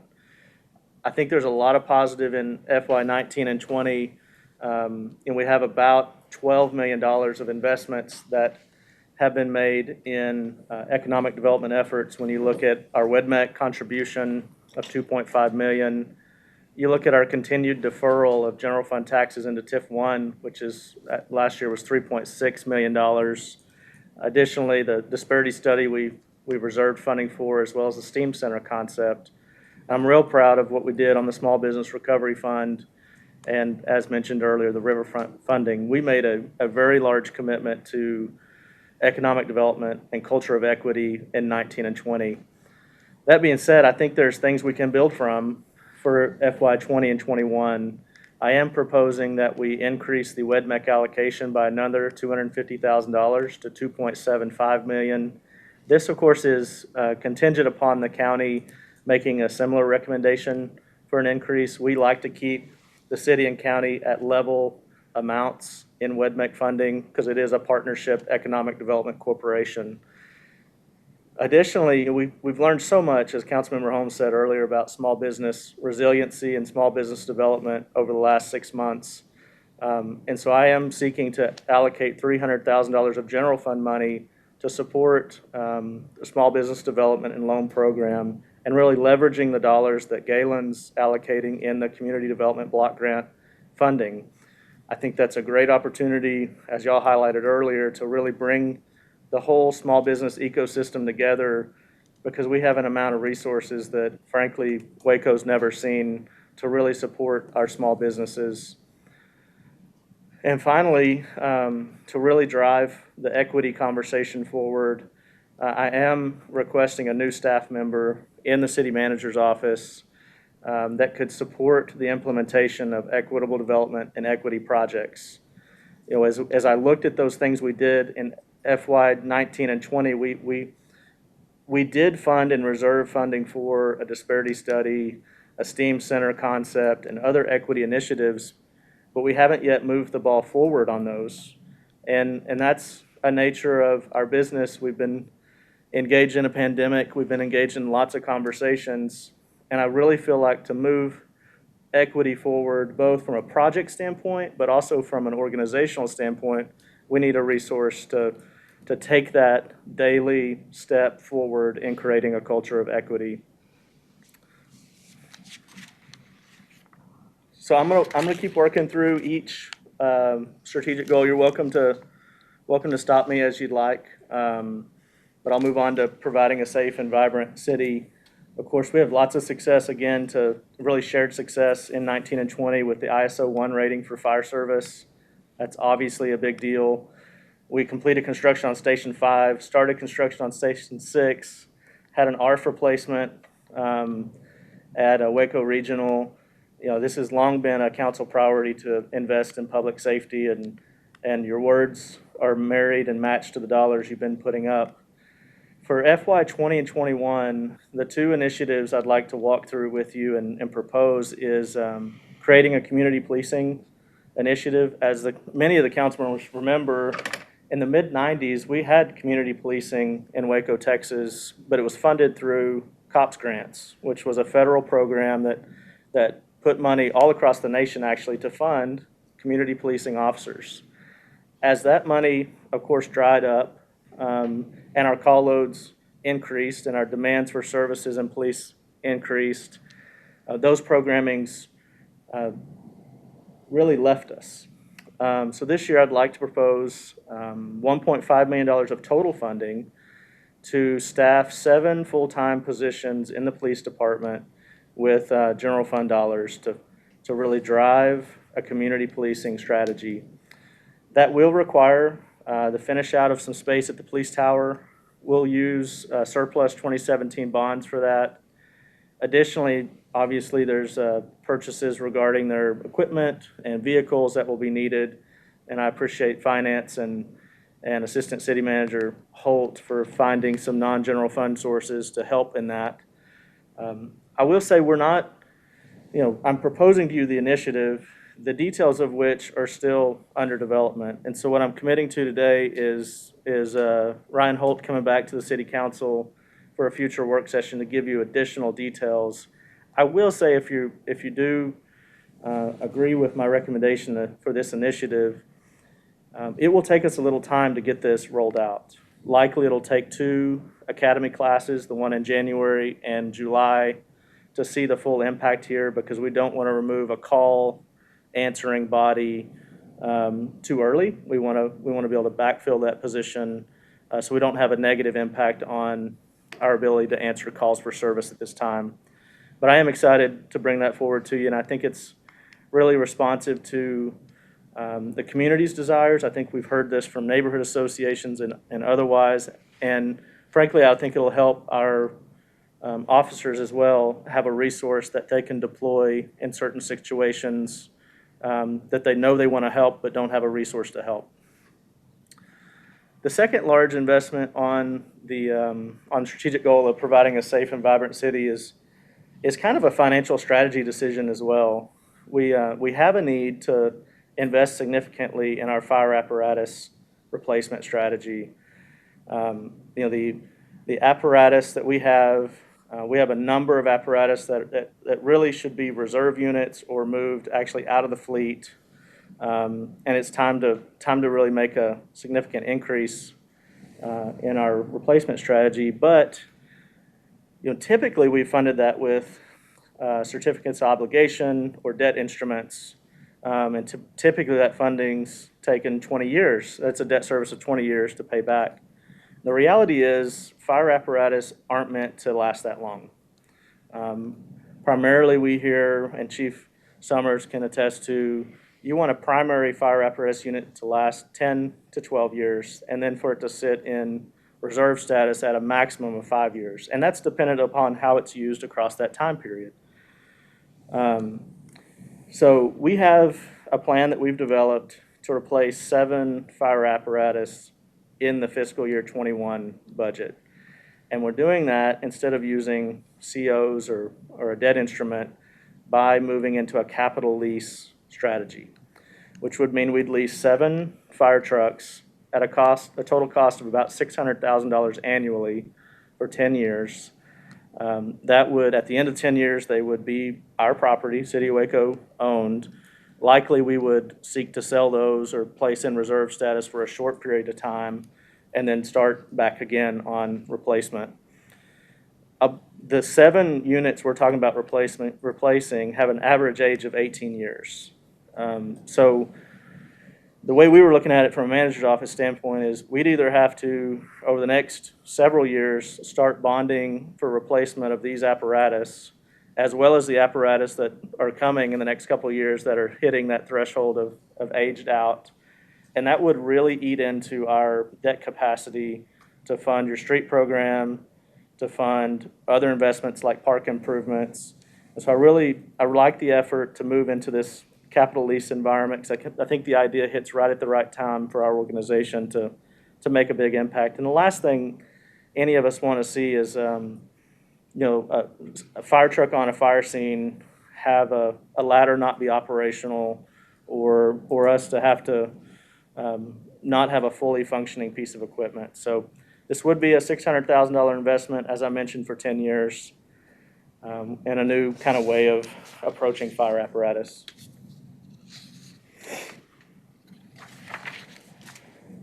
Next up, wanted to hit your goal of enhancing quality of life.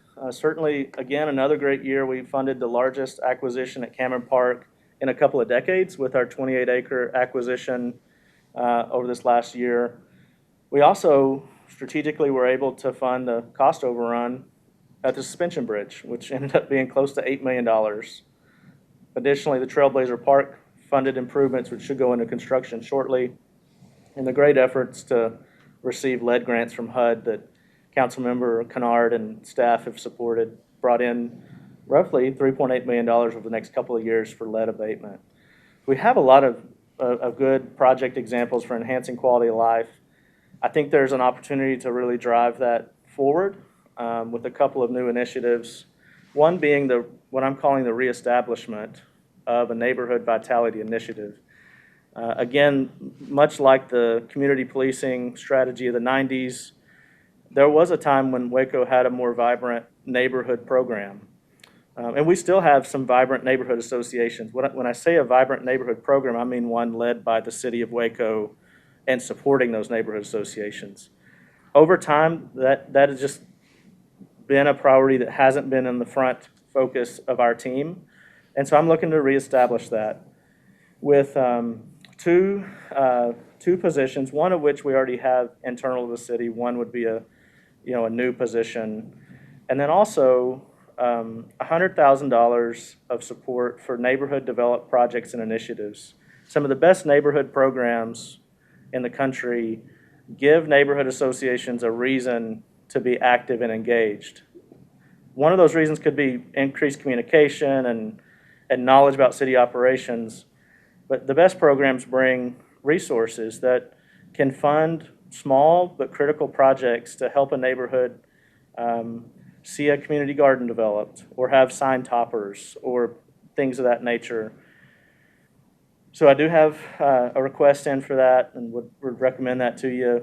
Again, this would be like community policing in that we'd seek to have a program design presentation in the fall of 2020 and start this up in earnest in the early part of 2021. I know the CIP presentation hit on this, and you saw the increased investment in parks and recreation, and Paul Kane hit on that. Part of the reason for that is we formerly had been funding park improvements through CDBG, and this is that leaves kind of the parks to compete for the last dollar in our CIP planning projects or planning process, which has left us with a number of parks that just frankly need to be moved forward. And so I'm pleased to put in a CIP number at $2.1 million. That'll bring a new park out to, or at least the land acquisition for a new park out in China Spring, as well as plan for the additional or the eventual changes at Cotton Palace Park, which is a park, if you drive by, needs some real TLC and frankly has a lot of opportunity to contribute to that neighborhood. Additionally, I have in the operating budget an update to our Parks Master Plan. We did one of those in 2017, the council will recall. What we didn't cover in that was our trail systems. And we have a really unique opportunity to connect our various trail systems, both current and future, together and to create what I think will be the best trail network in Central Texas. And so I want to invest in that Trails Master Plan to really help us identify how do we connect the Riverwalk to Floyd Casey? How do we connect Floyd Casey down to Cottonwood Creek? And there's 4 to 5 trail corridors that could act similarly, but if we're not planning for those, we can't make solid decisions on other city planning efforts, whether they be infrastructure projects or otherwise. So I do have resources in for a Parks Plan update as well as Trails Master Plan. And then finally, you can't talk about quality of life without at least giving some additional acknowledgement to McLennan County voters who approved the $14.5 million bond, which will start in earnest later this year for Cayman Park Zoo. All right, we're getting there. We're working our way around the chart. No questions yet? We're just waiting till you finish. Yeah. I have at the end. I have a table that outlines each investment. So just get ready. Great. I'll wait till then. Hopefully, no sticker shock, right? I don't really need to say a lot on improving infrastructure. That's been a really a council priority for several years. This council and others have been laser focused on investing in our streets as well as our water and sewer infrastructures. So the only thing I'll say is that when you combine the rate supported, debt supported, and cash resources we're bringing to the infrastructure equation, we're almost at $90 million for fiscal year 21, which is just I think a remarkable investment we're making in our future, and certainly in alignment with the council's goal of improving our infrastructure. All right, Darius, this is the one I was talking about earlier when you mentioned OpenGov and the investments for transparency. I couldn't be more proud of our team and how we've worked through COVID this past 6 months and how it really aligns with the council's goal of having a high-performing city government.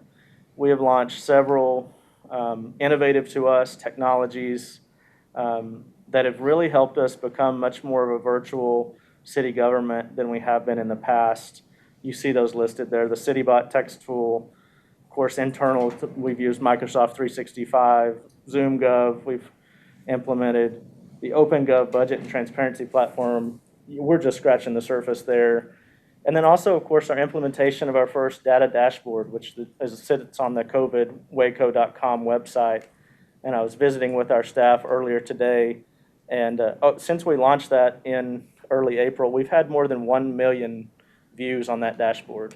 1 million views, which would account for about a third of our entire website traffic on WacoTX.com. I just think that says people want to consume data in that format. So I'm excited to bring additional dashboards and performance measurement tools to the public and also to our staff. All the initiatives in the FY20 and 21 listed really seek to bring this high-performing city government to reality. First, I do seek to create the Office of Management and Budget. We're going to do that with existing resources. So there's not a financial component to that. We have a couple of vacant positions we're going to use. And that's the group that'll help us really dive into our cost centers, really help monitor our financial performance, and also help us on our performance measurement discussions. The second initiative being, I want to add a couple more people in IT. We tasked the IT group pretty much overnight to develop the COVID Waco data dashboard, and they've just done a fantastic job on that. Really, we need additional resources from an employee standpoint to add additional performance dashboards and data transparency. Because like with any government or business, we have many disparate systems that don't necessarily connect to each other. And in order to do a proper public-facing dashboard utilizing GIS, there needs to be integration and links between multiple systems. And so I am asking for 2 full-time equivalents there to really help drive the performance dashboard and open data portfolio. And then lastly, I want to seek your approval for doing a management development program, adding 2 full-time equivalents. The concept here being I want to recruit a couple of public administration graduates that are fresh out of likely graduate school to come in and spend a couple years in Waco, working for the city of Waco, working in my office, letting them get a taste of what city government is like, and also letting us evaluate are there future career opportunities for them here in Waco, with the goal of building a deeper bench for our management positions so that we don't necessarily have to recruit externally every time we have a department manager position open or even assistant directors in the organization. All right, we're almost there. Last but not least, this is one of our newer goals, of course, supporting sustainability and resiliency. In 2019, we completed our first sustainability plan, and I'm proud of the acquisition of the original 6 police hybrids that were done in 2019, and then of course the 16 that are on your agenda later this evening. Those are a great test case for how can we move into alternative energy vehicles that meet our operational requirements for these, for these high-impact departments. Additionally, we, through the work of former City Manager Wiley Stem, we were able to complete a long-term 100% renewable energy contract, which did cost us a little bit in terms of, we could have saved more having a combination green and brown energy contract, but the council chose to go with a completely renewable contract. And then lastly, we funded our police tower window modernization project, which it will help dramatically on aesthetics, and that's going to be a good look for the city. But more so, it will help us stabilize from an HVAC system our usage in that building, because we do get quite a bit of airflow and temperature change in that building that's simply related to a set of 42-year-old windows that have gaps and issues. And then for FY 20 and 21, for the first time, the city has launched a pilot solar panel project at Station 6 for the fire station. That'll again kind of be a pilot project where we can evaluate the use of sustainable infrastructure to provide, I think, a little less than half of our energy consumption on that site. But it gives a chance for our facilities team and our other departments to see how that investment works and does it pay off in the long term. Now, you say, Bradley, that's a lot of things you're adding, and you've not talked about where we typically start a manager's budget is with compensation. And we've not talked about that yet. So I want to visit that both for the council's perspective, but also for our employee population. This will be the first time in 9 years the manager's budget doesn't include a compensation increase. And really that revolves around a lot of what we just talked about, which is that we assumed a very different scenario ending the year than what we're actually going to see. We've seen a $3.5 million swing in sales tax revenues. We're also looking at about a 12% increase in FY 20 and 21 from where we were in 1920. That being said, there are employee compensation additions in this FY 20 and 21 budget. They just don't equate to necessarily dollars to the employees. And that includes a new Veterans Day holiday. I think as Missy's highlighted in prior years, we have a significant number of veterans that work for the city or spouses of veterans that work for the city. And so I'm excited to propose that in the budget and celebrate with our city staff the contributions that veterans have made in our organization and nationwide. Additionally, we are proposing no increased cost in health insurance premiums to the employee. Read into that, there was a slight increase to our health insurance plan. We're covering that through non-employee resources, meaning on the city side.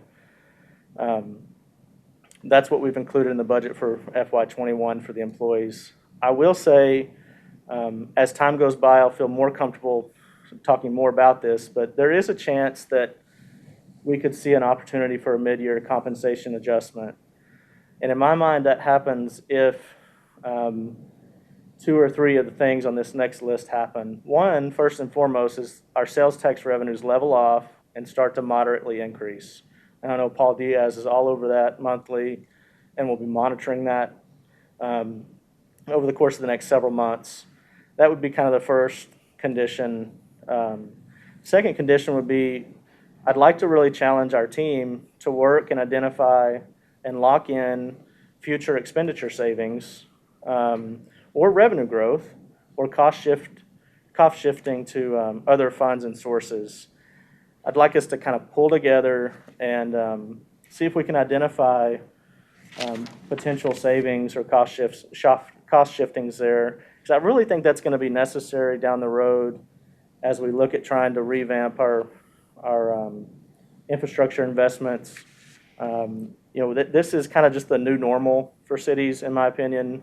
We need to get good at finding ways to save money as well as shift costs to other funds and sources.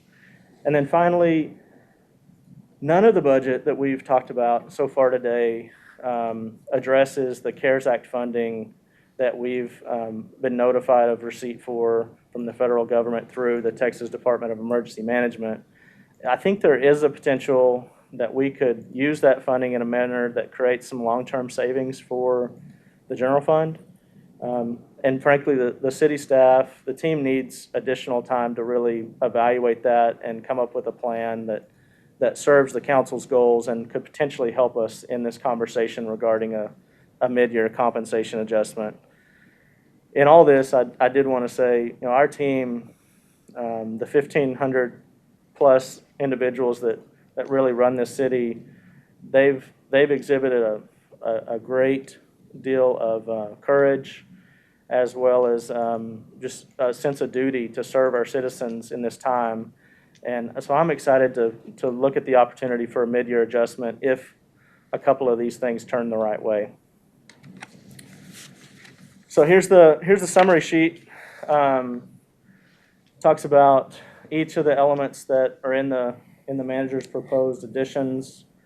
Talks about the goal that I would allocate them to, their general fund impact, as well as the new positions associated. Obviously, the vast majority, more than half of this, is tied to those two public safety improvements, the community policing and the fire apparatus elements. Total is about $1.48 million in one-time costs and about $2.14 in recurring costs. I think this is a good spot, Mayor, to pause and take questions or commentary on the proposed additions. Yeah, there's a lot here. Who would like to begin? I'll start, Holmes.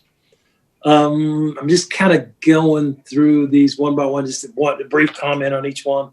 And I like what you've done here, Bradley. At least you've taken our goals that we've spent a few meetings on back in February and March, and really brought them to life here. And this is how we're going to make these goals work, and here's how we're going to budget these in. So I appreciate the effort by staff. On the police and fire protection services, I forget which one that fit under, but I like your concept on the capital lease match, where you match the useful life to the funding. It doesn't make sense to use 20-year funding on 8-year fire truck. So the better we can match that off to debt or to lease obligation, I think that makes sense. And I like the inflection that we're placing in our police department to more of a community policing, without giving up, what we need, the core policing effort that we have. The inflection of bringing it to community policing, I think, is well intentioned. I think it's moving the right way, particularly as we see and as former Chief Holt brought into, so many calls now are low level. There's some mental health issues where maybe a social worker would be more appropriate to study how we can be a more efficient community safety police staff. I think the better. So I think this is the good timing on how to again maybe change the paradigm a little bit and inflecting focus on community service there. Let me see, quality of life. I like the what you're talking about. Again, China Spring Park, since I've been on council, I've kind of tried to take my turn as far as getting a park in that district up there. And it is growing very fast, and a lot of infrastructure up there, and a lot of folks wanting to enjoy a park. So I'm glad to see that's hit the budget for 2021. I hope we can get everything working there. The neighborhood association, kind of re-energizing that. I like that. Makes sense. I know that past councils have done a lot of work on getting that just launched, and that's very important because we do have some very vibrant neighborhood associations due to the work of Dr. Falco early on, April Hull with staff too, and prior councils have made that a priority of getting neighborhood associations in place. It's hard for them to meet right now and stuff. So yeah, the more we can kind of re-energize that whole initiative, I think is a good idea. The infrastructure, again, I love infrastructure projects and we'll talk a little bit more about them after Jim reads. But to me, it's particularly improving the road system. It creates jobs. It benefits everybody. But I do know that in these times of this pandemic, we got to be prudent about how much we spend and how we look at leverage and just cash flow availability. Your points on efficiency, I would call it the high performing city government. I like your idea on the OMB, or Officer of Management and Budget, and with the new positions in IT, and that management intern idea is kind of a cool idea. I like that. Just to have a dedicated program for that, and I'd like to make sure that, and this kind of goes back to budget in salaries and wages. And as we determine, and we've had this conversation before about, 1,500-ish employees, and at any given time, there's 100 or 150 that are vacancies that we're trying to fill. And I think we have done this, Bradley and Paul and Deidre. Which of those 150 do we need to kind of modify, or which ones do we not need so much? We need to move it into like these new 13 jobs or job descriptions that you've identified. And I know you've worked on that and trying not to necessarily increase overhead, but make our existing overhead more efficient as job descriptions, job duties and job descriptions sort of evolve. So I like how you're thinking about that. The sustainability, I think last year was kind of the year of bringing it into the corporate consciousness, or it's not the corporation, but the city consciousness. And it wasn't like we were trying to, make every car an electric car, but at least bring it in and doing is it viable? Does it work? Is it out there? Or at least understanding, hey, there are some alternatives, but are they viable alternatives? And I think by going through that process last year, and as we kind of extend it into the coming years, certain things are viable, but we're being thoughtful about how we incorporate that kind of technology. And again, I applaud staff for being thoughtful about that.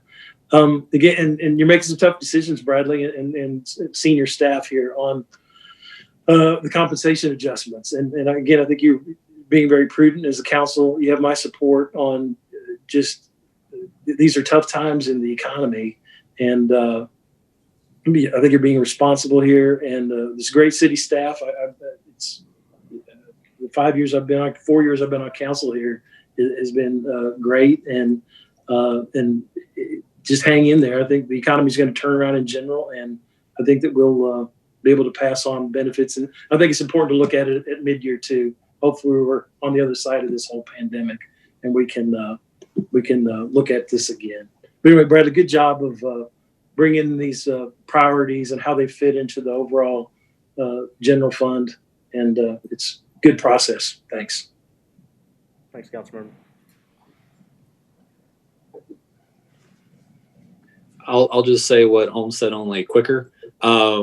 Thanks for identifying our priorities and outlining how you are going to be investing in them. I specifically appreciate the fact that, we invest in the city and our infrastructure and our facilities and whatnot, but here you've outlined so many things where we're investing in our community, both from the community policing, the neighborhood investments, the small business. I think that, in our parks, the equity position, I think all of those are incredibly important. On the equity side, I understand what you're saying and I agree with it. I think the inequity so many of our citizens experience is the result of deliberate actions that government took decades ago. And I think that to resolve that inequity and to promote equity, that takes deliberate and purposeful actions and initiatives on behalf of government today. So I appreciate you investing in that. And I'm a fan, and I understand I understand about the difficult decisions, particularly on compensation. I know that our colleagues across the country and other cities are looking at ways to cut a decent percentage of staff just that are facing significant budget shortfalls and are very much more fiscally constrained. So the fact that we're able to maintain where we are and actually find some room for investment, I applaud you guys for the work you're doing and for the decisions you've made and for the roadmap you've outlined here. And I just say that I appreciate y'all, and I think that you've set a great course for the city going forward. City Manager Bradley, thank you so much for the presentation and for your thoughtfulness in putting this budget together. You know, as I heard your presentation, what ran through my mind is other cities are looking for ways to cut, and we're over here talking about how we can invest for the upcoming years, which is a great position to be in. How many cities would love to be in this position, especially in the middle of an international health crisis? You know, I have to commend you for taking the goals that council thoughtfully put together that are important to us, that are important to our community, that are important to the district that we represent, and investing in those. And so to me here, you're showing that we're not only talking about it, but we're putting action behind it and we're putting money behind it. And so I have to commend you on that, sir. That when you, anyone who knows me knows I'm a sucker for economic development and quality of life and providing a safe and vibrant city, but I'm also a champion for culture, a culture of equity and inclusion. And so for us to have an office where we can look at the inequality that is currently in our organization, whether intentional or unintentional, but that we have a way of addressing those and a plan of action of how those will be addressed. I think not only will our organization benefit from it, but our city and community will benefit from it as well. As Councilmember Kennard said, we are investing. It's great to invest in our city and our organization, but we are investing in our community. We're investing in our neighborhoods. We're investing in the safety of the people that we represent. And that is what expected out of us. And so I applaud you and thank you for bringing this. And I want you to know that you have my support, sir.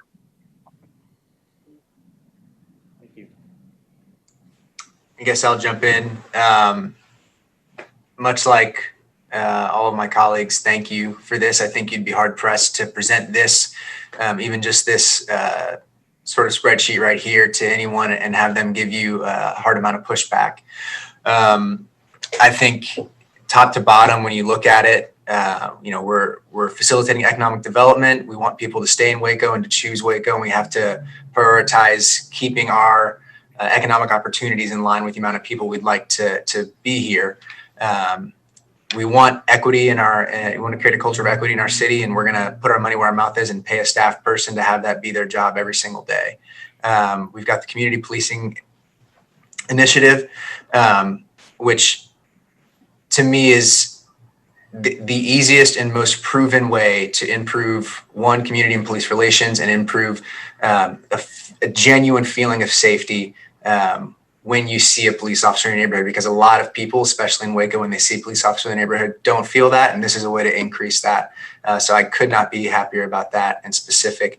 And then also, and we talked about this before now, but the neighborhood initiative and incentivizing people to join the neighborhood associations by saying, hey, we've got a fund that you can access here. And if you are at your house one day and you walk out and you see something you don't like and you want to improve that, we've got money we can give you, and all you have to do is jump in with your neighborhood association and appeal to us to get these funds.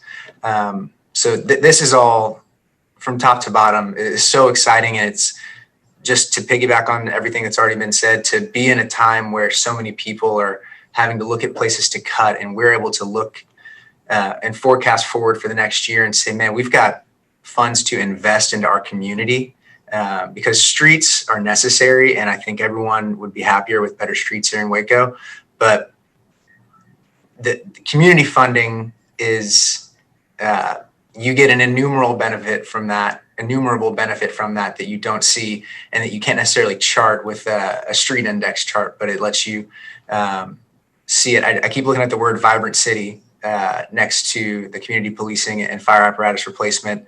And I think that applies. You could just put vibrant city for the strategic goal for all of these, because this is all going to improve quality of life for our citizens and create a more vibrant city for the city of Waco. So thank you so much for all this. I'm so excited to sit here and have the opportunity to speak into this. This is great work. Thank you, City Manager Ford, for presenting such a monumental shift of the way we have looked at budgets and the way we move forward. I know that you're probably plagued with angst about inverting the way we normally do things. But if nothing changes, nothing changes. So, I applaud your courage in this direction. We know that without our staff, we cannot move forward. And we know that, I believe that the way we are moving right now, that they, you know, it is looking better that they shouldn't worry about, their compensation, that there's more than one way that we may be able to get that. But even still, the not having an increase in healthcare is huge, because that part comes out of your check and you feel it every day even more. And also including additional holidays. But so I have a question. You mentioned CARES Act at the end. I know that we have been petitioning to our both state and federal government about how we're mandated to use our CARES Act money because we're a city under 500,000. Those cities over 500,000, here's your check, do with it as you will. But we didn't get that luxury. And so I'm wondering, whatever it is, the allowance that we do get when we get our state our money, was that not the mandate? Salaries is one of the things that it should be used for, correct? Isn't that what they told us? Well, it's a complicated scenario. Right. So I'll seek to answer it clearly. There are salaries that are engaged in COVID-19 response that would be able to be paid, particularly out of health, as well as a couple other departments that are directly engaged in COVID response that you could use CARES monies for. As you mentioned, we are advocating and really through the mayor's efforts leading small and mid-sized cities across the state and advocating the governor for some relief in that I don't know that he intended to put restrictions on small and medium-sized cities that aren't on large cities. But that certainly would be so helpful to see some walking back on some of the restrictions and giving us the freedom to invest in small businesses, recoup costs that we did not anticipate due to COVID-19, because some of those costs are going to linger with us well beyond the end of this fiscal year and into next year. So I think that point's well made, council member, and that could be a big part of the equation that addresses compensation down the line. Yeah. The other part, there's not much left for me to say. My council members were incredibly eloquent in the support, standing in the how and why. But what I want to say is, as we've begun, these conversations and in listening sessions with our constituents, it is imperative and very clear that the community is being heard from city management office. And we appreciate that. And that the things that we've talked about for so long are now being operationalized, because, it's one thing to discuss equity. It is another thing to actually do it.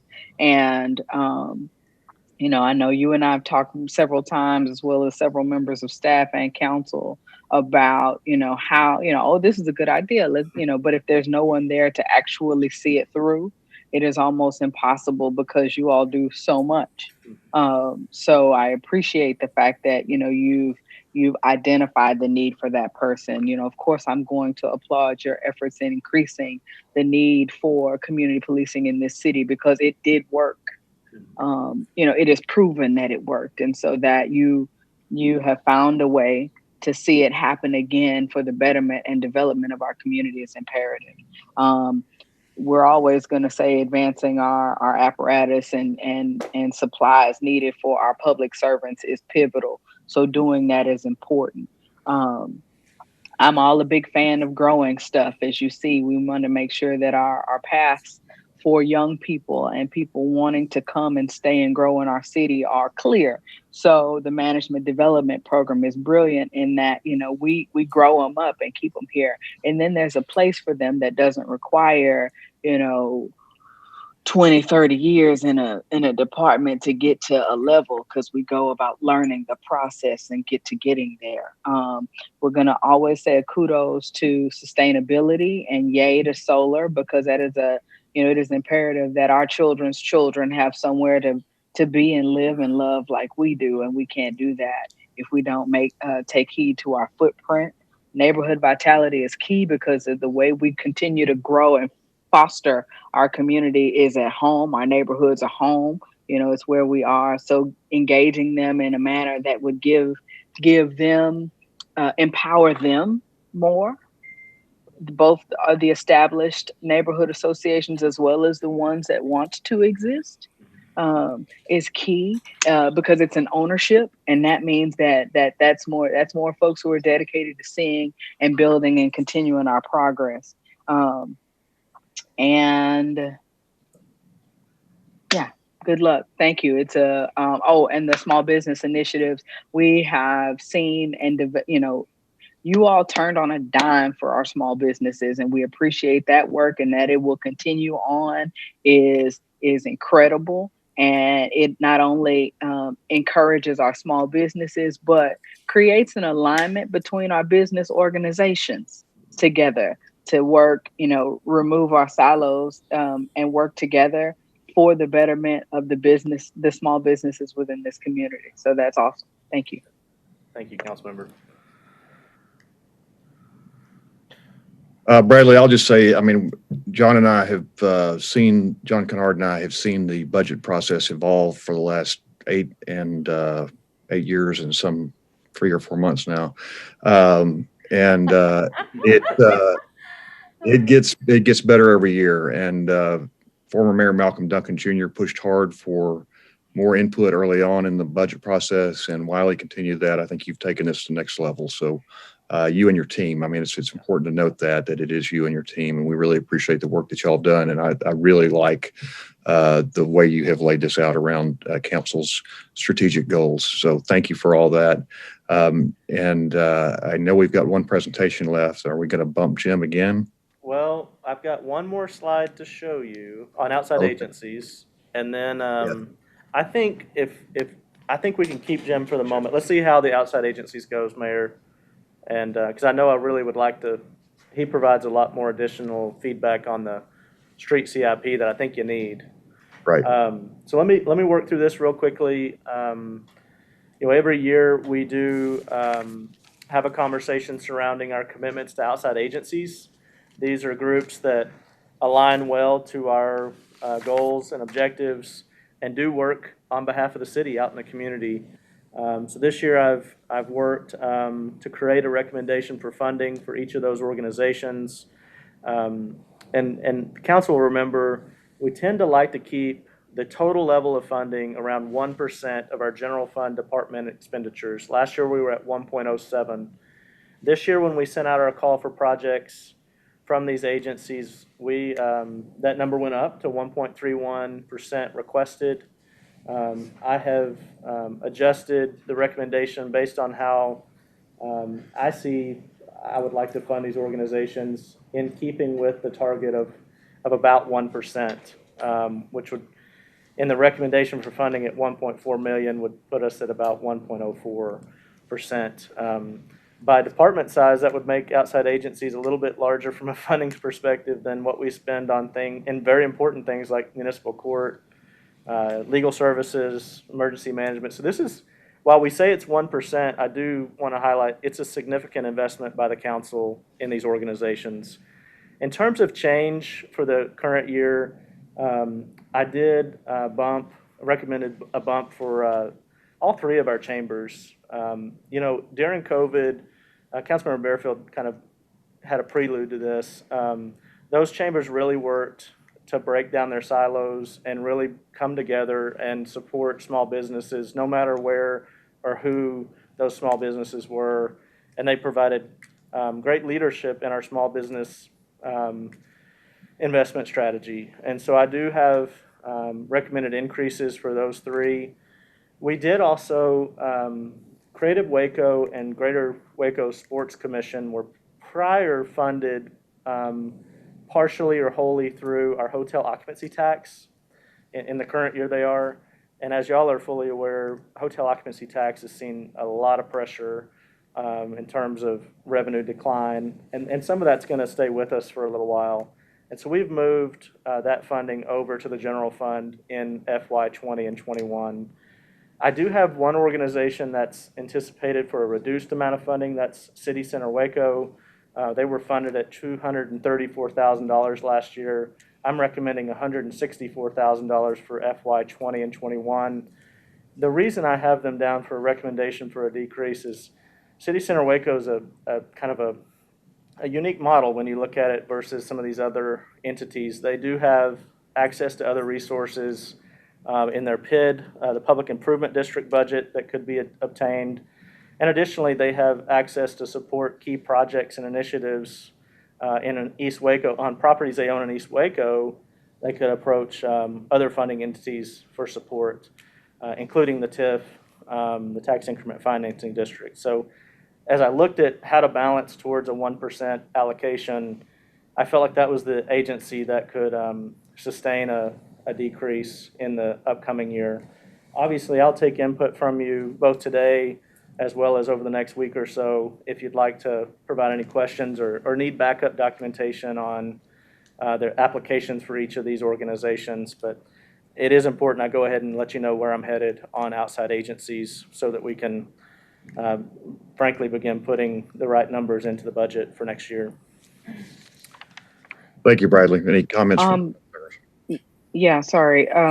As we discussed in budget and audit, as departments brought forth their requests for funding, I would like to see, or if it's possible, that as the outside agencies request their funding, there's a justification of what, because every one of and this year I understand, a lot of, especially our chambers, had events, that were canceled that was key in their budget. So I understand their initial ask increase, but I would like to see in our outside agencies going forward what the justification is for if they're requesting additional funds. I know that staff overviews their metrics, but that's not something that we see. And so I'd like to get a little bit more background information about that if possible. Sure. I'll just add, I think we kind of did this in prior years, but I think that just much like you did with your budget, outlining how our allocations to these align with our strategic goals that we've identified, I think that would be important and help us kind of clarify some of these. And to Councilmember Barefield's point, I do think that some of them, some of it's for continuing operations, others may be programmatic. I think justifying or at least describing with accountable data metrics in terms of what those, not only the funding increases, but what the existing funding, as we evaluate on an annual basis, goes to achieve. I mean, there's some that I think if they align with one of our strategic goals, and we're funding operations, and that precludes us from having to have an FTE, or we see the benefits accruing to the community, continuing that on an operational basis. If there are specific programs, like Councilmember Barefield said, having some deliverables, metrics tied to that to understand kind of just what those projects are funding. And then specifically to I always want to say to Creative Waco, that's always the biggest number. I always feel an incumbent to point out that about 225 of that is actually regrantable pass-through dollars that Creative Waco administers, but that actually goes out to other organizations. And so that number looks high, but over half of that, they actually doesn't go to them, but goes to other organizations that we have allocated through them.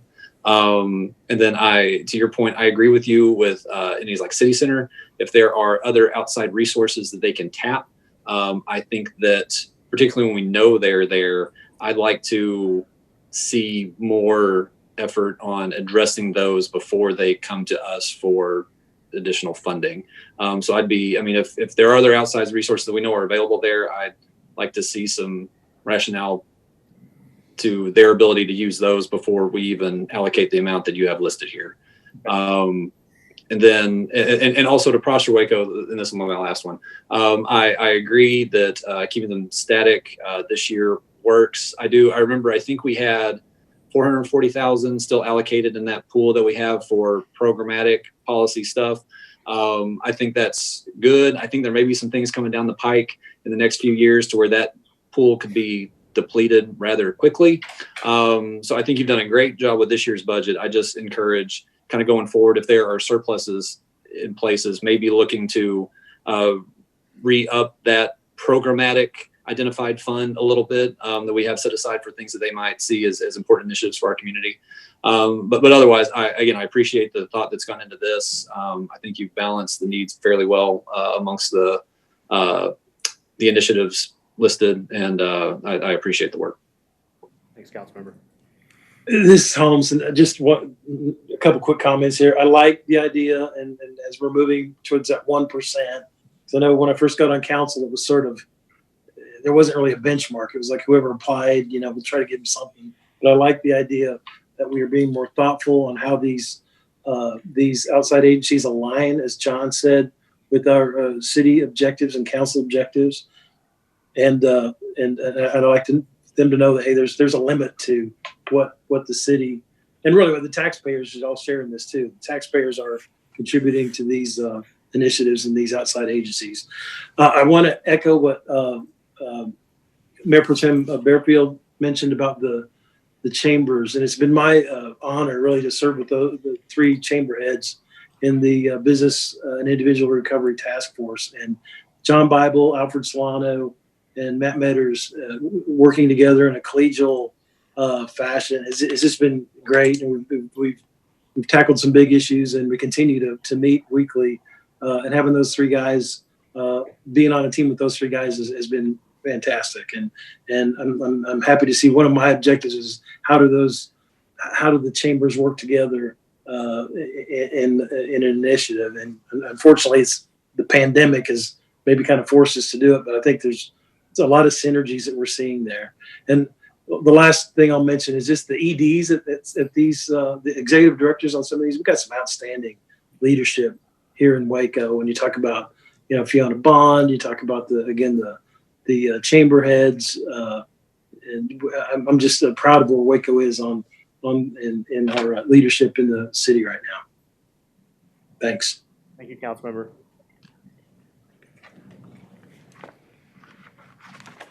Well, sounds like we've got some follow-up on this particular topic. We'll work obviously as quickly as possible. I wanted to let Paul Kane tell you about the rest of the schedule, and then I think we're able to bring Jim Reed up.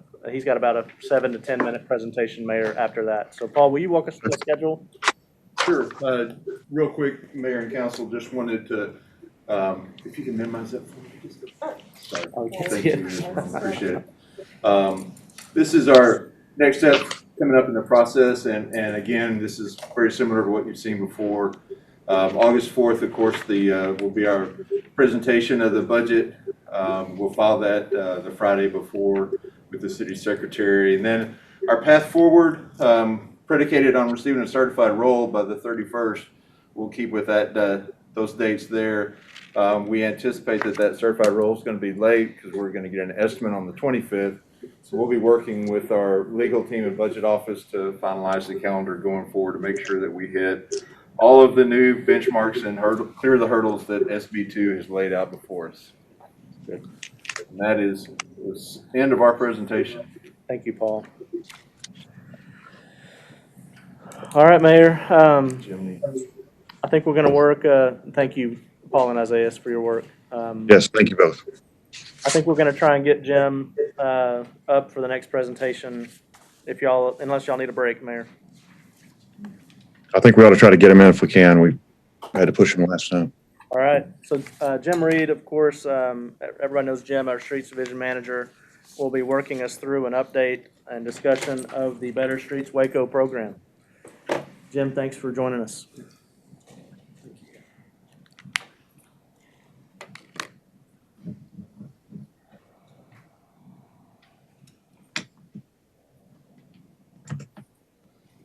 Good afternoon, Mayor and Council. For the record, my name is Jim Reed. I'm the Streets Division Manager for the City of Waco Public Works Department. I'm excited to be with you today to provide you an update on your pavement management program, Better Streets Waco. The presentation shall be brief as we discuss first the proven methods for addressing our growing 628 centerline miles of street segments, and finally summarize the return value on the more than $41 million invested by Council during the first 2 years of the Better Streets Waco program. From a holistic perspective, all streets can be constructed, maintained, and rehabilitated efficiently if addressed at the right time with the right strategy. When funding was limited, we historically approached streets in a very subjective manner.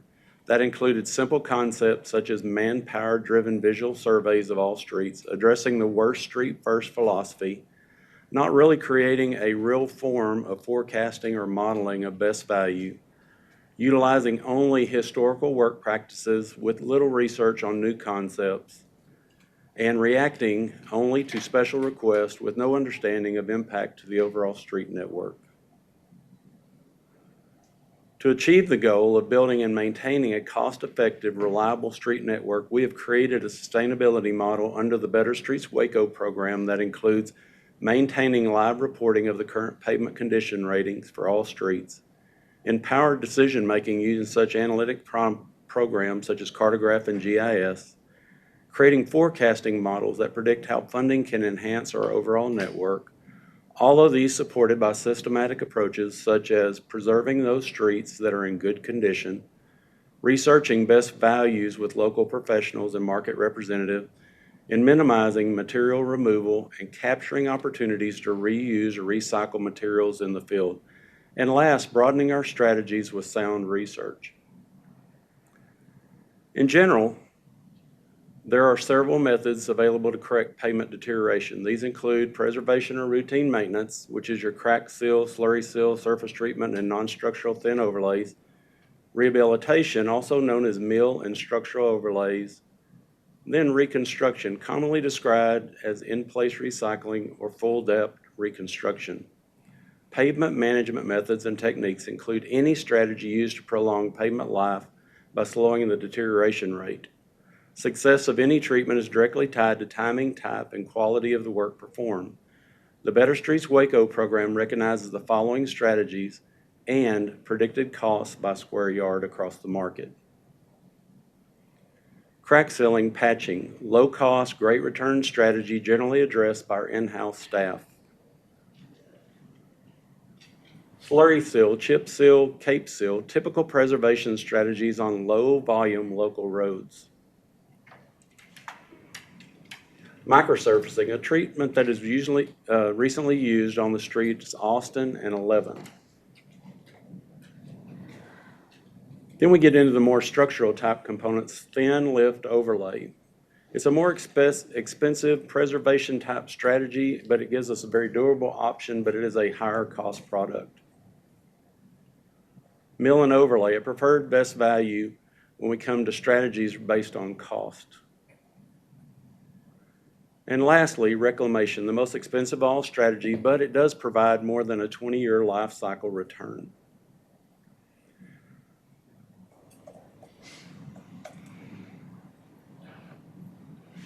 The next series of slides were developed to describe the results of the funding provided by Council from the first year of the Better Streets Waco program through where we stand to date with program funding and planned projects. I shall close with a brief summary of where we stand with our pavement condition index score and where we have predicted to land with the close of FY 2020. Fiscal year 2019 was the first year of the Council's pavement management program and created a vision for a sustainable change by providing more than $17.1 million in funding assignments. The funding amount allowed the Better Streets Waco program an opportunity to immediately slow the deterioration of the street's overall streets network. The majority of the funding, 72%, went directly to structural improvements across the city that amounted to more than $12 million. Preservation efforts saw more than $3.3 million in funding implemented toward maintenance strategies that supported our sustainability goals aimed at keeping those streets in good condition at that level. Funding assignments under FY 2019 has been fully obligated, and the majority of the work at this point has been through some level of closeout. Major system segments addressed with this funding includes Bagby Avenue, New Road, Spiegelville Road, Elm Avenue, and Lakeshore Drive, just to name a few. Moving into the current fiscal year, the story is very much the same, other than the overall funding commitment set aside by council for this year.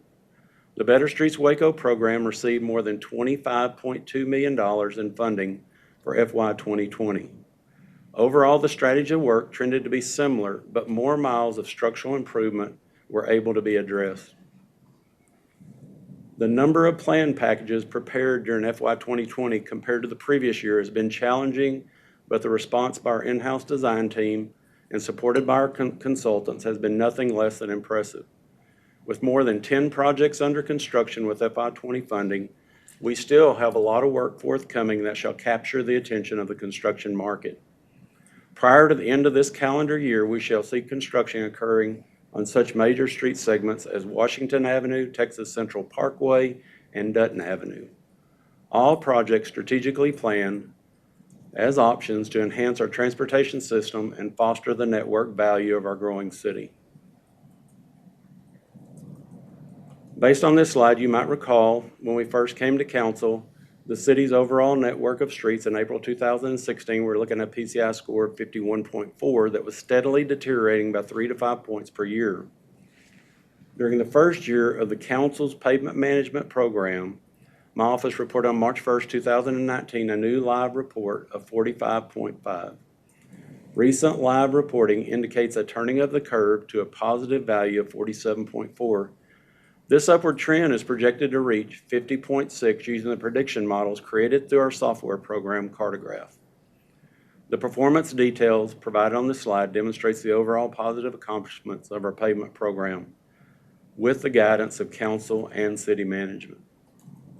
That's a very short summary of where we are with the pavement program. That concludes my part of the presentation today, but I'd be glad to answer any questions that you might have at this time. Thank you, Jim. Any questions? Hector, do you want to go first this time? Well, I would thank you, Jim. Jim, I was just going to, Jim Holmes, thank you. Councilmember Holmes, Jim Reed. Thank you for the presentation. I appreciate it. You know, and I have to commend you on the going up from a 46. Can you go to that last slide again, please? I'm sorry, the 46.3 to 50.6 in a matter of, what's that, 4 years? And so congratulations on that. I'm grateful for the work that has been done on our streets and the work that will continue. I know we got a list of streets that were on the upcoming calendar year, or I should say budget year. But what I didn't see in there, Jim, and maybe you can help me out, is the other part of Bagby from New Road to Valley Mills, Irving Lee, which is, there's a new, Irving Lee behind HEB, which is a new development going on. And then of course, I know we're working on Dutton from, I believe it's 11 to 26, but when would the other part, the other half from 26 to Valley Mills take place? And just want to get a quick update on those. So yes, sir, all three of those projects we've talked about for some time. The one thing that we run into, those are combination projects, and they are full with reconstruction type projects. So the expense, if you think of those at being about $6 million a piece, that would be upward of $12 million just for 3 roadway segments. So I think they have to be strategically ran through the budget cycle, because we still want to see some kind of trend across the city where our PCI continues to go upwards. So yes, those are being looked at by a consultant team, each of those. They are a very substantial expense. We're trying to prioritize those and bring those back for consideration in budget year 2022. Okay, perfect. Thank you so much. And great job with the presentation. Thank you. Yeah, Jim, this Holmes. I'll jump in now. Yeah, good job with the presentation. I agree with Hector there. Well, first of all, while we're on this slide, I need clarification on the 50.6. That is projected as of the end of this year, but does that also take into consideration the completion of all of the funded projects in 2018-19 and 2019-20?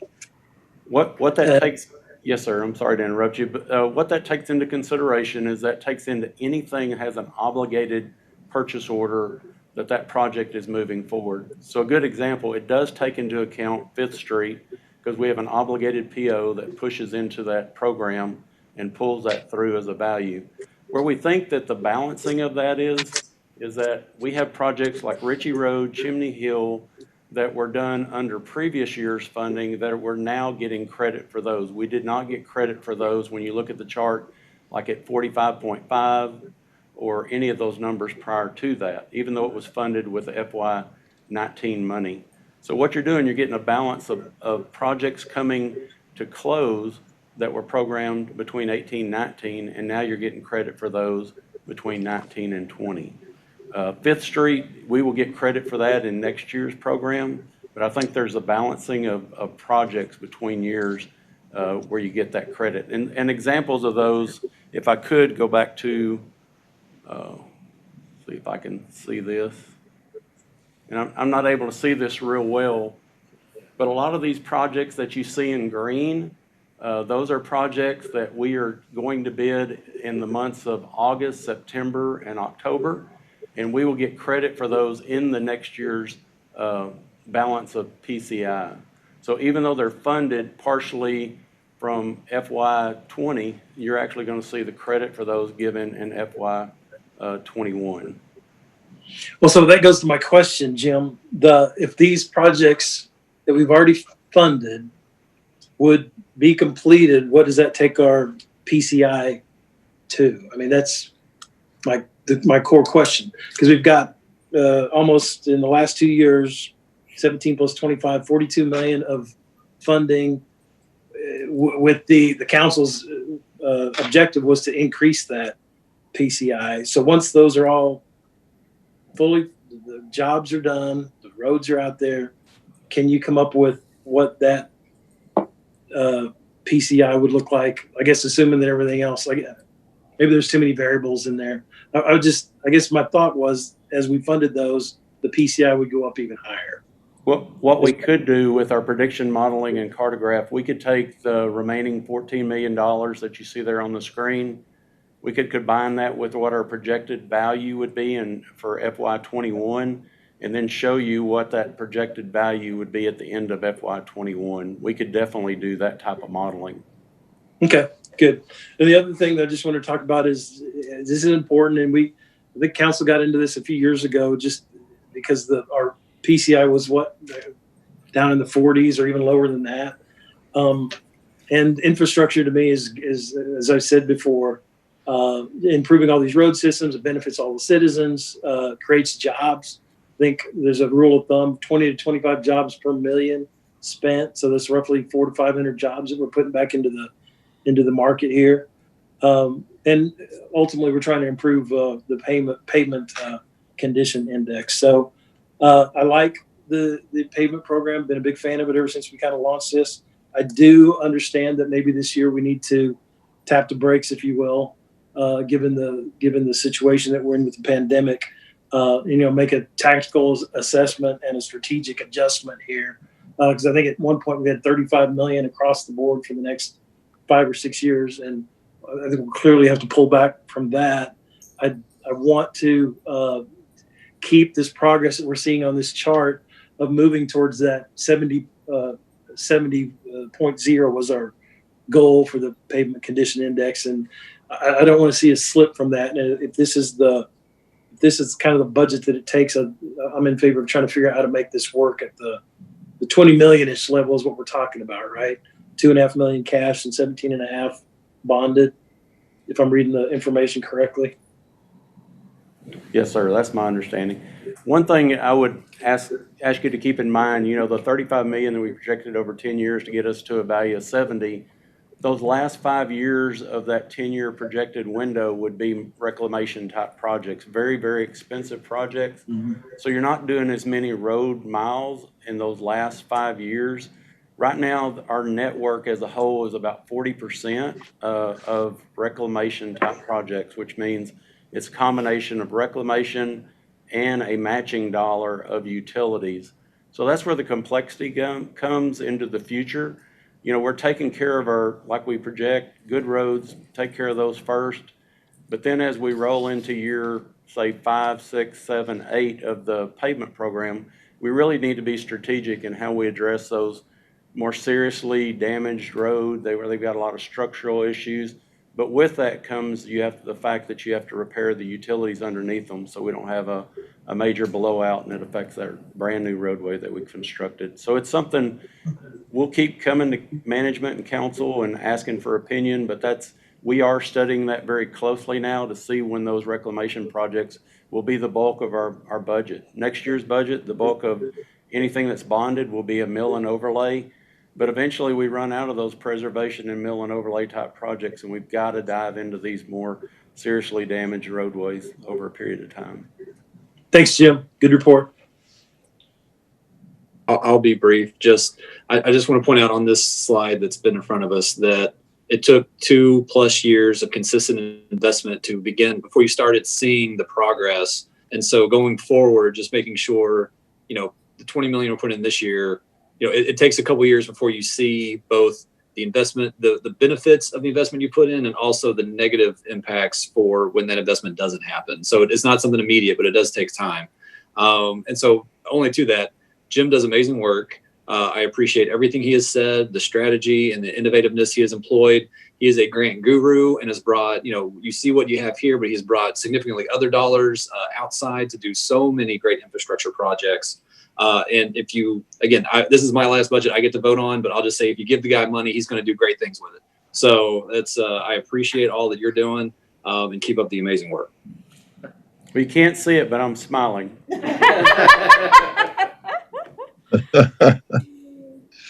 Anyone else? No, just echo Councilmember Kennard, and I'm appreciative of the out of the box thinking that you do in order to get us the best and just maximize the dollar to the T. And he is a grant guru and can find things and have made it possible for communities. I mean, whether or not it has happened today, it will happen because the funding has been outsourced and found, for communities to connect, for sidewalks in our communities that have gone decades without them. And that has not escaped our notice. And we appreciate the dedication and diligence that you have to our communities, one street at a time. Thank you, Andrea. Don't see anybody else unmuted. Jim, thank you. Really great work. And it is good to see our PCI number going up. I don't like to see COVID cases going up, but I like to see the PCI number going up. And there are some analogies here between, as John said, the time that you make the investment and the time that you see the results. And so I would also urge council to try to get back to funding this at the proper level as soon as you can going forward, after John and I are long gone and writing letters to the editor. Are there any requests for future agenda items? No, just I want my 3 minutes at each council meeting. That's what you're going to get. So watch out. All right. Bradley, we've got 9 minutes before the business session is supposed to start. Should we recess now and then reconvene regular session and then maybe do executive session at the end of the business session? That'd be our preference, Mayor. Okay. Well, then we will now recess the work session and reconvene regular session. And now we'll we'll recess regular session at 5:51 p.m. and plan to reconvene at 6 p.m. We're in recess now. Thank you.